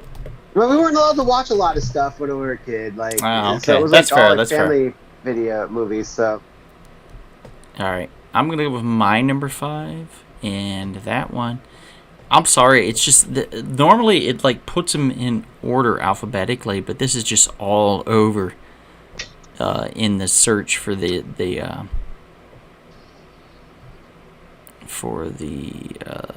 there we go, for the images. Mine is from I want to say it's 2000 something. I don't freaking know. It's not that old. Sam Neill is the big name in this, and it is The Hunt for the Wilder People. It's a Kiwi film, so it is a New Zealander film about an older man and a young kid that get lost in the woods and are hunted. So it's very cute. If you get a chance to see it, I highly recommend it. I don't know. Has anybody else seen it? Any of you guys seen it? yeah, I've seen it. I love that movie. Somebody else mentioned it in the chat, and I'm not sure who that was, but it's fantastic. Flight of the Dragons, Mom? Yeah, that primarily takes place outdoors. That's true.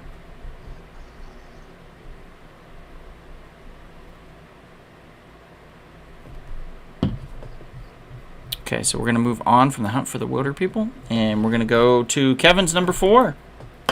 Kevin? I'm going to go with the 2022 Hulu premiered film, prequel to Predator, Prey.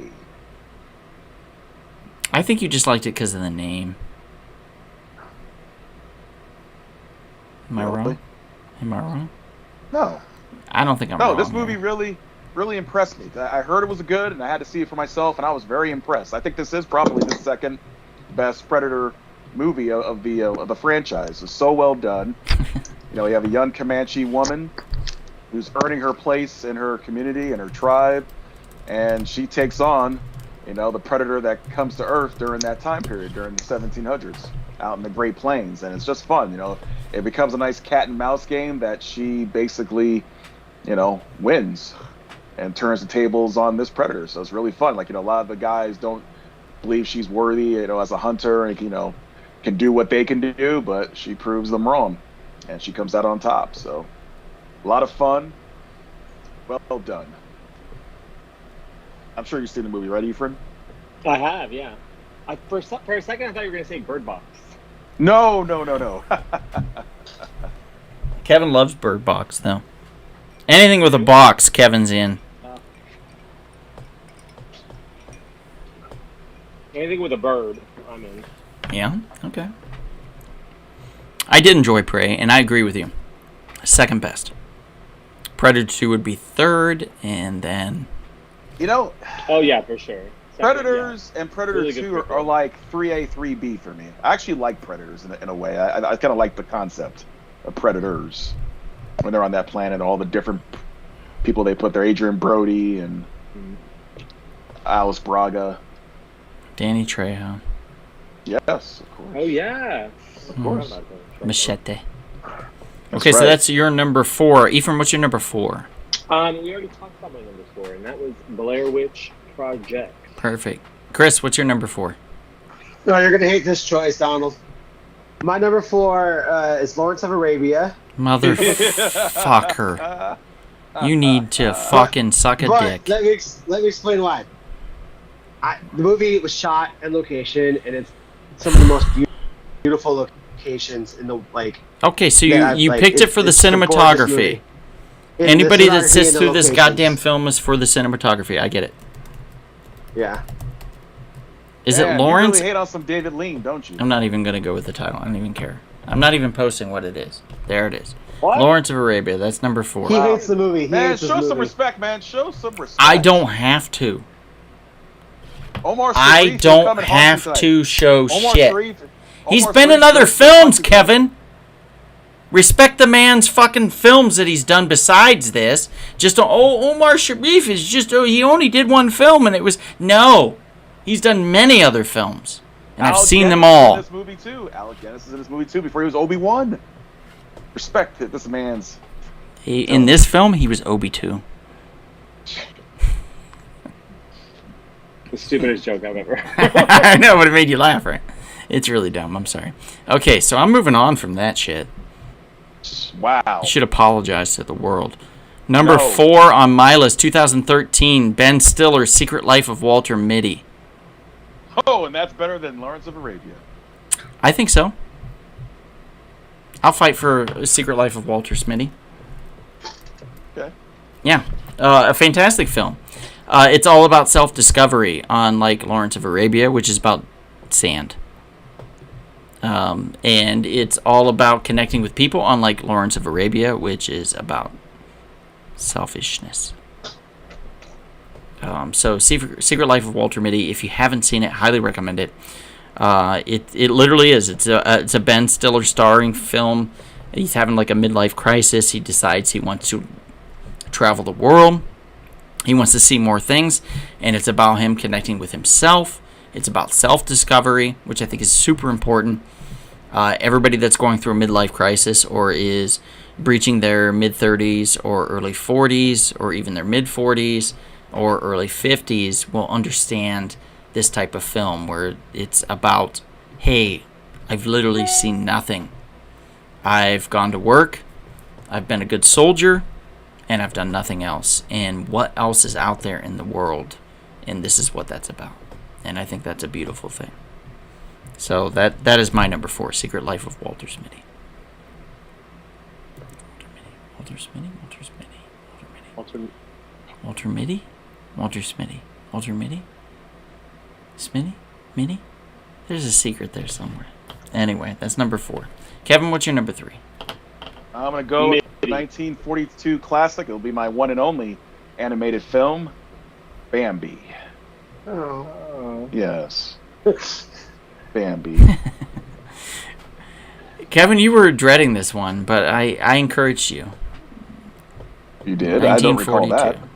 1942. Man, all this movie says death. So much death. Well, damn, I think March of the Penguins did have it too. Yes. Jeez. Yeah, you're right. All my movies are messed up. Yeah, I mean, I I'm looked at sorry. your list and I was like, you can't change it because this one's also tragic, so you need to have that too. Yeah. I mean, the thing with his mom that really that touched me. That was messed up. It's just that damn hunter, that mean hunter, just hunting those poor animals. It was sad. Yeah, that hurts. That hurts. I feel so bad for Bambi when that happened.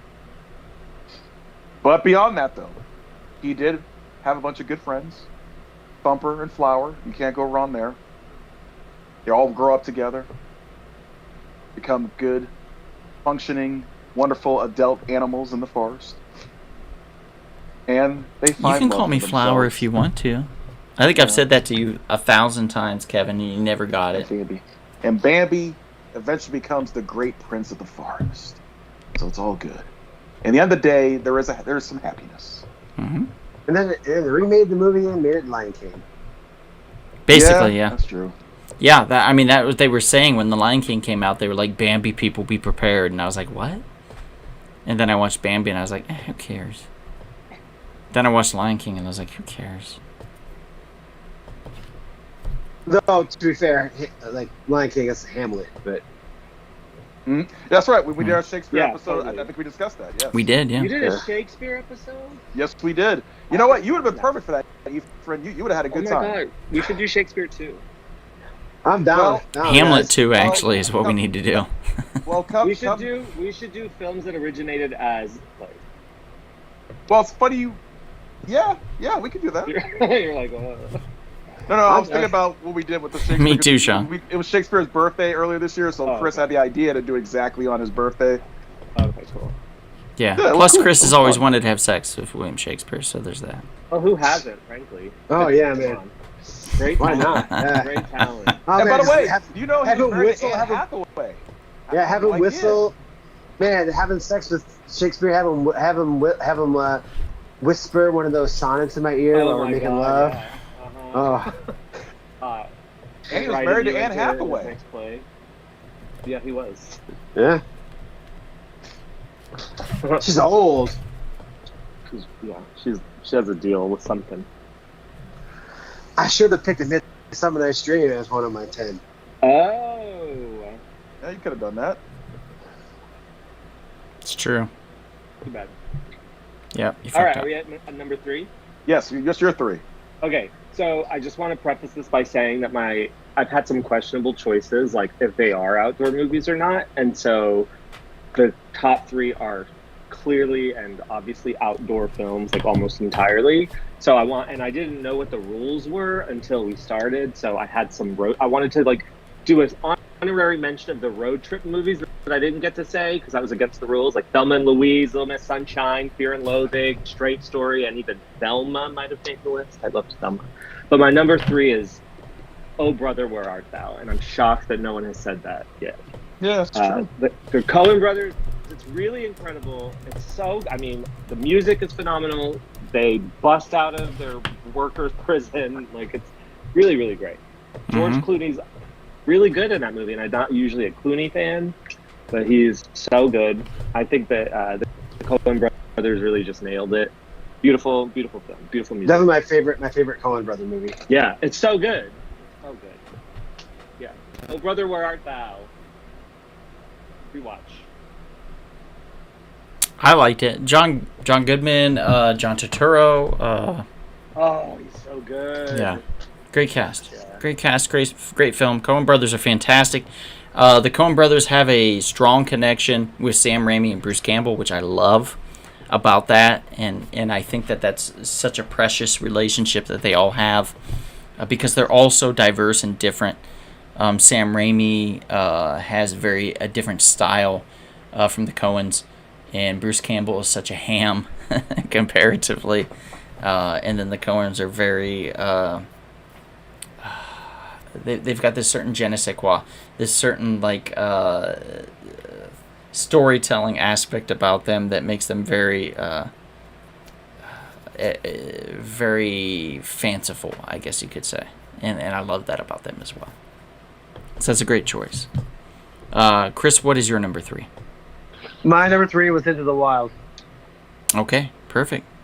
I'm going to move on with my number 3, which is the Alec Baldwin, Anthony Hopkins, and Elle Macpherson starring The Edge.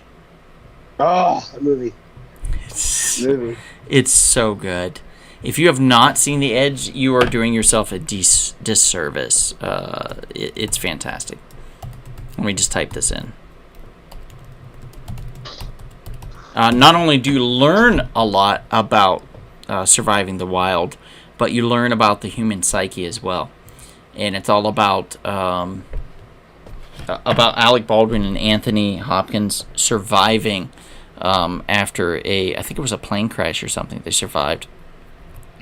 And getting back to Elle Macpherson, who was Anthony Hopkins' wife, I think, or love interest at the time. And it's all about betrayal. It's all about lust. It's all about survival. It's so gritty, and it's all in the woods and in the wintertime, and it's perfect. It's chef's kiss. I love The Edge. So if you get a chance to check it out, definitely do. It is my number 3. Kevin, what is your number 2? I'm going to go with Dune. The good one, of course. Dune? Yeah, Dune. Which one's the good one, sir? You know, the most recent one, the 2021 and the 2024. Okay. No. No offense to, that 1984 one it's out there. It is. Sting's cool in there, but I couldn't get to that movie. It was hard. Hot take. I like Tremors more. Really? Well, if we're talking worm people things, that's fair. Yeah. Very fair. But what can you say? Dune and even the one, because actually part 1 and 2 go together anyway. They basically had to split the book, that first book, into 2 movies. So for all intents and purposes, both movies. Really well done, well executed, direction, cinematography, the acting, the special effects. Awesome. So good. Well done. I was watching part 2 earlier this year in the theater, and I was just very impressed. Everybody likes part 2 better than 1, and I disagree. I think part 1 is a more solid story than part 2. Part 2 kind of goes off the rails a bit with the mother aspect and drinking the black liquid and stuff. It just doesn't jive complete with me. You mean the blue liquid? The fuck cares? They copied Star Wars. No, The it's blue other way milk. around. Yeah, they got Actually, the titty milk. Well, it's more the other way around. Star Wars copied Dune. Dune came out before, like at least the book. Isn't that what Chris just said? Or? I thought you said the opposite. I thought you said the opposite. Oh, did he? No. Okay. I did, yes. Okay. Oh. I never read the book. I didn't know. Oh yeah, Dune was out before Star Wars for sure. Yeah, but did they drink blue milk or blue liquid in the book? I believe so. Yeah. Okay, then Star Wars definitely 100% ripped And it there off. was a Luke Skywalker in Dune also, and he used the Force. I mean, think about Tatooine. No doubt, kind of takes a little borrowing from that planet. Man, everybody rips off everybody. Yeah, Honestly, everyone rips off it's just everybody. what it is. My man Will did it. He was the thief of all thieves when it came to writing Will stuff. Smith. The original, yeah. Yeah. No. Will Shakespeare. Oh, Shakespeare. Will Shakespeare. Yeah, Oh, Shakespeare. okay. Shakespeare. He borrowed all his flats. We've got some comments. Let me throw them out here. Let's see. Sean McGean says, Siddhartha by Conrad Rooks, amazing adaptation of the Hermann Hesse novel set in the wilderness in India. Mr. Sean says, Ephraim, outstanding choices. Love how it retells the Odyssey. Thanks. And I love Brother Where Art Thou. Sean McGean says, Meetings with Remarkable Men by Peter Brook about the life of Gurdjieff and Sufi mysticism. Amazing film set in Nepal and the Hindu Kush. Hindu Kush sounds like weed. And the name Meetings with Remarkable Men sounds like porno. Siddhartha is the real name of Sounds like a the porn, Buddha, sir. Of the Buddha. Sean It's the McGean's Buddha's real watching name. porn and having weed. Mr. Sean says, how about a Western, maybe The Big Trail from 1930, early widescreen film?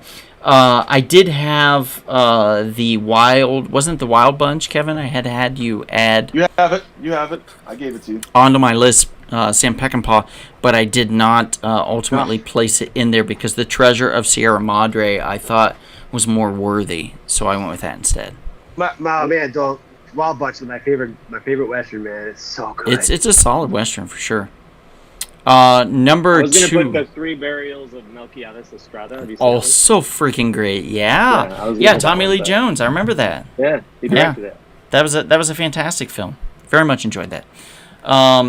Ephraim, speaking of which, what's your number 2? My number 2 is a movie that shaped me growing up. It was really, I saw it in my formative years, and I watch it probably at least once a year now. Stand By Me. Oh boy.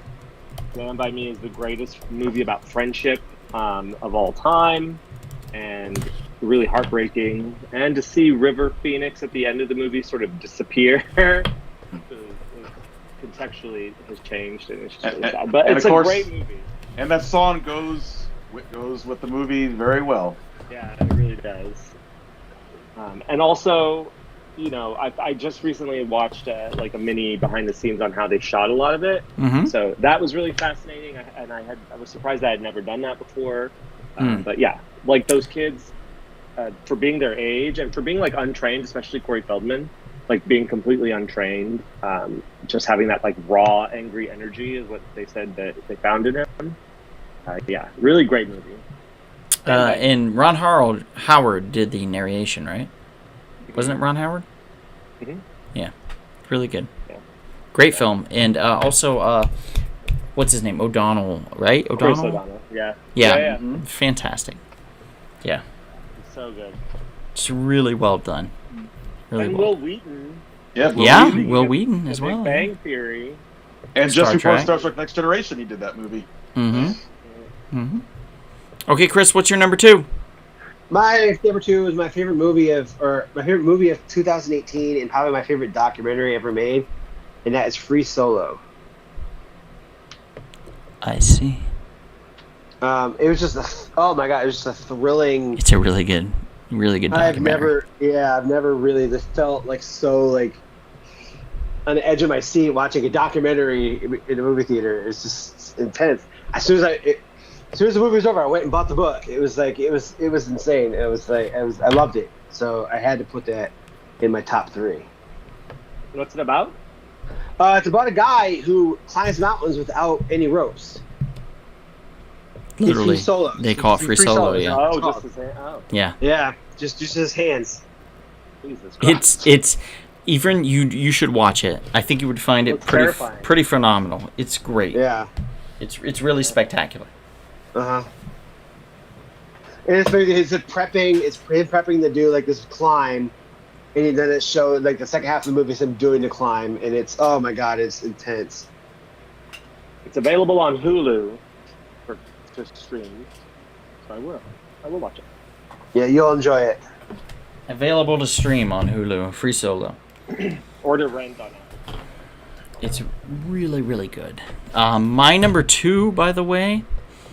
My number 2, I've talked about this film a million times, so I'm going to glaze over it really quickly. If I can find it. Jesus. This list is terrible. Yours? No, just like the way they were sent. For some reason, They're all sent separate emails for each person. Yeah, but I mean, it usually alphabetizes it, and it did not do that. Oh, so I see. my number 2 is Romancing the Stone. Oh, yeah, you love that movie. That's up there with Evil Dead. Evil Dead It's in my 2 top and- 5 films of all I know. time. Kathleen Turner and Michael Douglas, Danny DeVito. It is magical. If you don't love Romancing the Stone, I don't think we can be friends. If you don't enjoy it, don't talk to me. Even more In so other than words. planes, trains, and automobiles. Yeah, even more so. Romancing the Stone is the perfect film when it comes to adventure, when it comes to romance, when it comes to suspense, when it comes to outdoor type films. They're in South America, and they're just these two random strangers trying to survive and learning to love each other and respect each other. And it's fantastic. It's beautiful. It's romantic. It's adventurous. It's funny. It's suspenseful. It's everything and anything a film should be. And I can't recommend it enough. So Romancing the Stone is my number 2. Kevin, what's your number 1? My number 1 is a classic from 1987 that I probably discussed before. Debbie Does Dallas. No, I don't think that came out in 1987. Oh, It's also okay. not an outdoor film. Oh. Yeah, I don't. Well, some might argue. I was just gonna say the same thing. Predator. Oh, close. I was The close. original. I was The close. original. The porno. I didn't. To know Catch there a was such thing. Predator, the TV series, right? The NBC show. Yes. Yeah. Predator. All right, Kevin's number 1. Predator. I mean, what can you say? You got 7 men. Oh, Man, here we men. go, Kevin. Manly men. You're not helping your case here. Oh, I am. I mean, think about it. If you're gonna roll in the jungle to go against some extraterrestrial force or just some Oh, okay. unknown entity, Arnold Schwarzenegger, the late great Carl Weathers, God rest his soul, Bill Duke, God rest his soul, Sonny Langham, Dude, that handshake, Jesse that Ventura. I could see us doing it. Oh, and yeah. my arm fucking glistening and being huge, and yours being half my size. I could see that, you know. Yeah, I'm sure. And you'd be like Optimus the Optimus opposite, Prime. you'd be like, you know. Optimus Prime, Peter Cullen is the voice of the Predator. Another late great Kevin Peter Hall played the Predator in the costume. Mm-hmm. I mean, this is just a classic Classic. movie. Classic movie. I mean, you talk about these guys, in a sense, were kind of like the Predators, you know, earlier in the movie when they were taking care of some, you know, their normal military business. Mm-hmm. And all of a sudden, they're the prey and being stalked by a predator. So it's amazing. This first go around, and I'm sure brother Sal is here right now. He would be singing the praises with me. Yes, he would. Yes, he would. Because he loves the Predator franchise. Sal I missed know out on a lot tonight. He would be remiss not to revisit this. this. This would probably be his number 1 too. Knowing him, this would possibly be his number 1 as well. Quite Mhm. possibly, but nothing more to say. This is a great outdoor predator prey cat and mouse movie involving, and even the story's good for all intents and purposes. It's not just a simple thing. It's about these band of brothers going in, some portrayal of course Mhm. involved, but it's some good stuff. All right, Ephraim, what's your number 1? Well, I went with because Donna told me I was coming in as the LGBTQ diversity hire, and when Chris earlier said that he liked a movie because the bear fucked him in the woods, I thought he was going to bring up Brokeback Mountain. So that's my number 1. Oh no, it's true. It's a good point. I have to represent Brokeback Mountain. It was the first of its kind. It was the first that was willing to do. Was willing to show a gay couple in that sort of situation on screen. How brave and of we those saw- 2 actors, too, to be honest. Not brave Because at all. Not no, brave at it could have ruined their career. all. It legitimately could have ruined their career. And remember, when Heath Ledger was announced as the Joker, what was the jokes that were coming out at the time? Because people were upset. Oh, I don't know. They're calling him Brokeback Joker. Why are they picking him to be the Joker? The guy from 10 Things About You and 10 Things I Hate About Brokeback Joker. Yeah, all that shit. yeah. I mean, people were pissed Mm-hmm. until Well, I'm they glad- saw that first promo photo. I'm glad we've moved beyond that. I remember seeing it in the ArcLight and having to defend that movie to a lot of your friends, Donald. Ooh. Yeah. Your friends, too, Kevin. Shut the fuck up. Yeah, and your Which friends were these? Who was this? Same circle, motherfucker. But yeah, I mean, I really love that movie, and I think that it's honest in a painful way, honest in a way that a lot of movies aren't, and it really holds up, I think. And of course, Heath Ledger. If you have those tendencies and you're out in your tending to your cattle, and there's all this tendencies to milk and udders around and shit, all this, stuff that you could, I get it. Mother listening? It hits you. It just hits you like a ton of bricks. I Kevin, don't tell me you've never thought about it. How about what? Oh, you know. I don't know. What are you talking about? Broke back in somebody's mountain. You've never thought about it. No, sir. Oh, bullshit. No, sir. Bullshit. Don't pervert this chaste love story. It is a love Between story. two It's men. beautiful. It's a beautiful love story between two men. I agree. I do remember people were pissed at the Oscars, the following year Because they didn't win. Lost. Yeah, because it was the Crash. favorite to win, and then it lost to Crash. I remember people came to the theater, they were pissed. I mean, they were angry people. Sorry, Mom. Angry. But remember, we used to work with Paul Haggis's nephew, Yes. and he was excited. He was happy. Who? Paul Haggis's nephew, Satara dated? Not Satara. No. Shamira No. dated him, right? Shamir. Oh, that kid Nick? What was his name, Yes, Nick?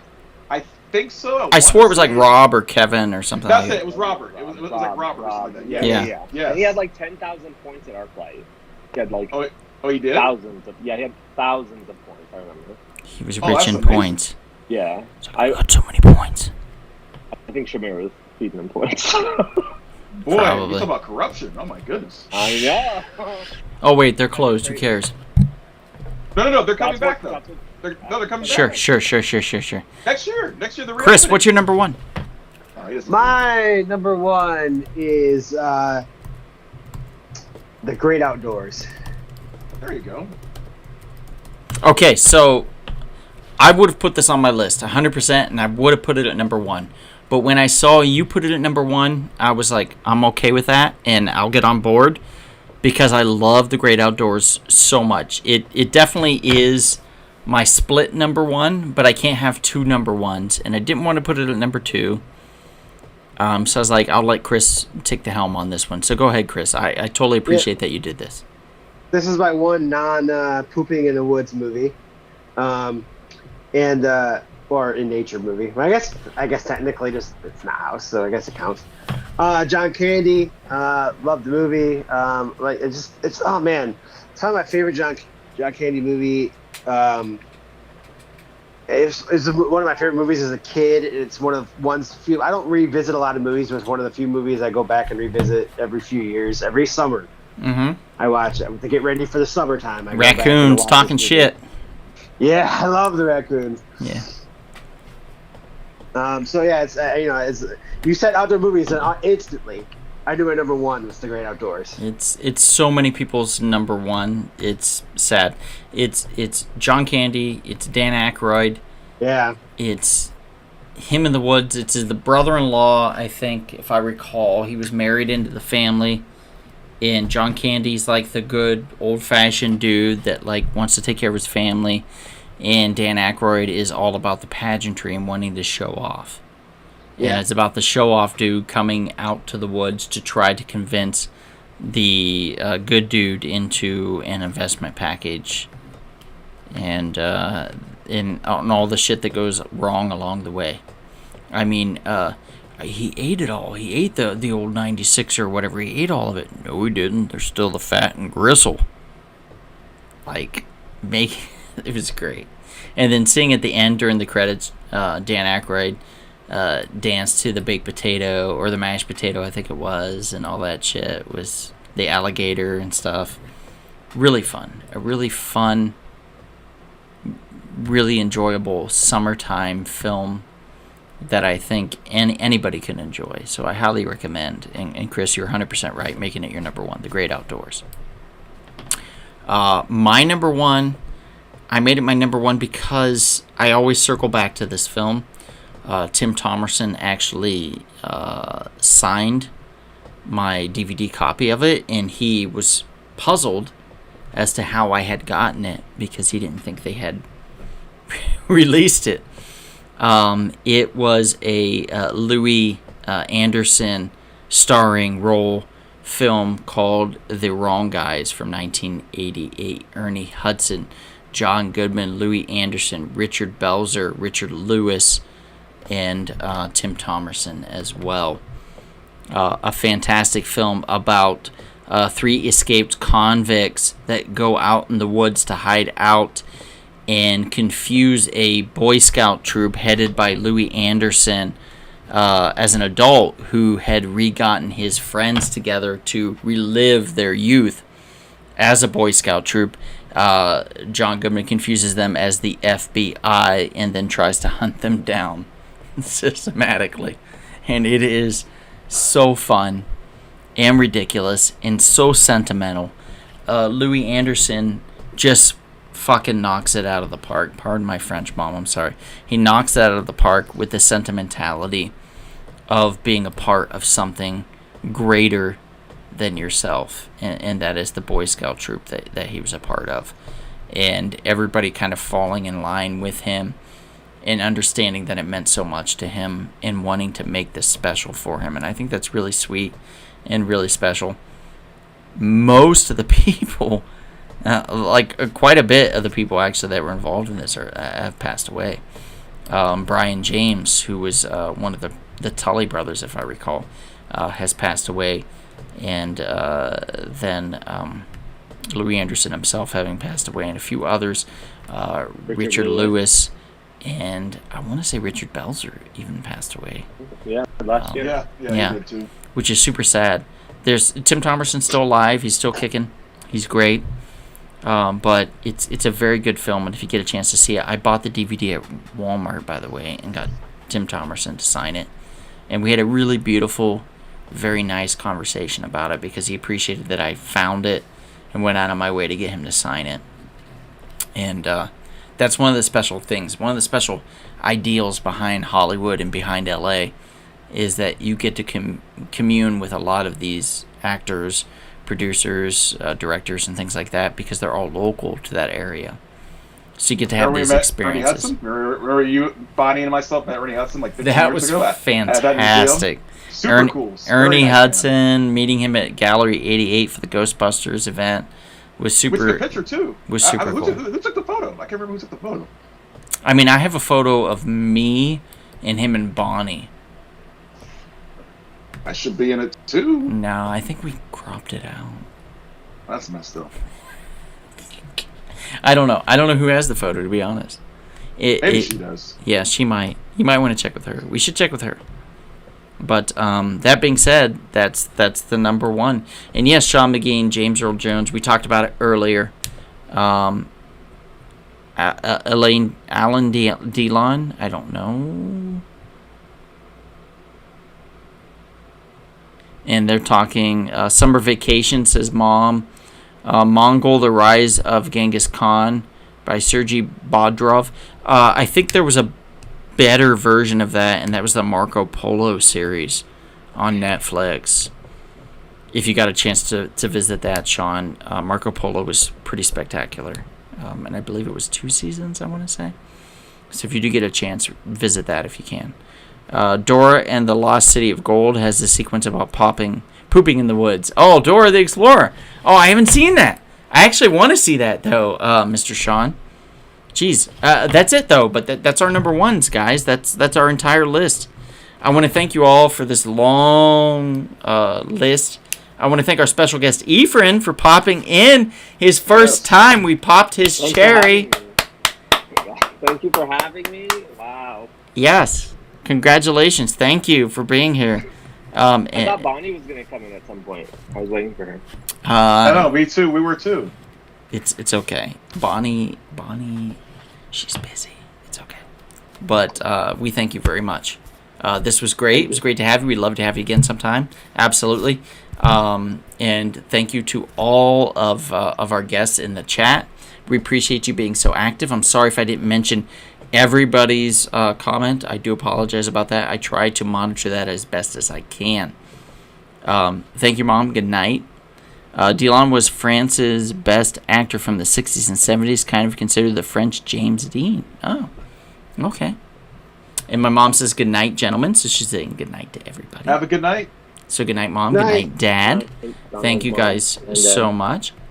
Enrique says have a good night, everybody. Have a good night as well, Enrique. And thanks again for Disneyland. I really appreciate that. And California Adventures. That was a lot of fun. We had margaritas there. It was pretty spectacular. He had a margarita, and I had a cinnamon toasted marshmallow drink that was pretty good, too. So thank you. And thank you all. We'll see you next week. We're going to have something pretty spectacular planned. And by the way, if you're feeling thirsty, perhaps you should crack open a can of An open air, external, but always refreshing Rumble Pop.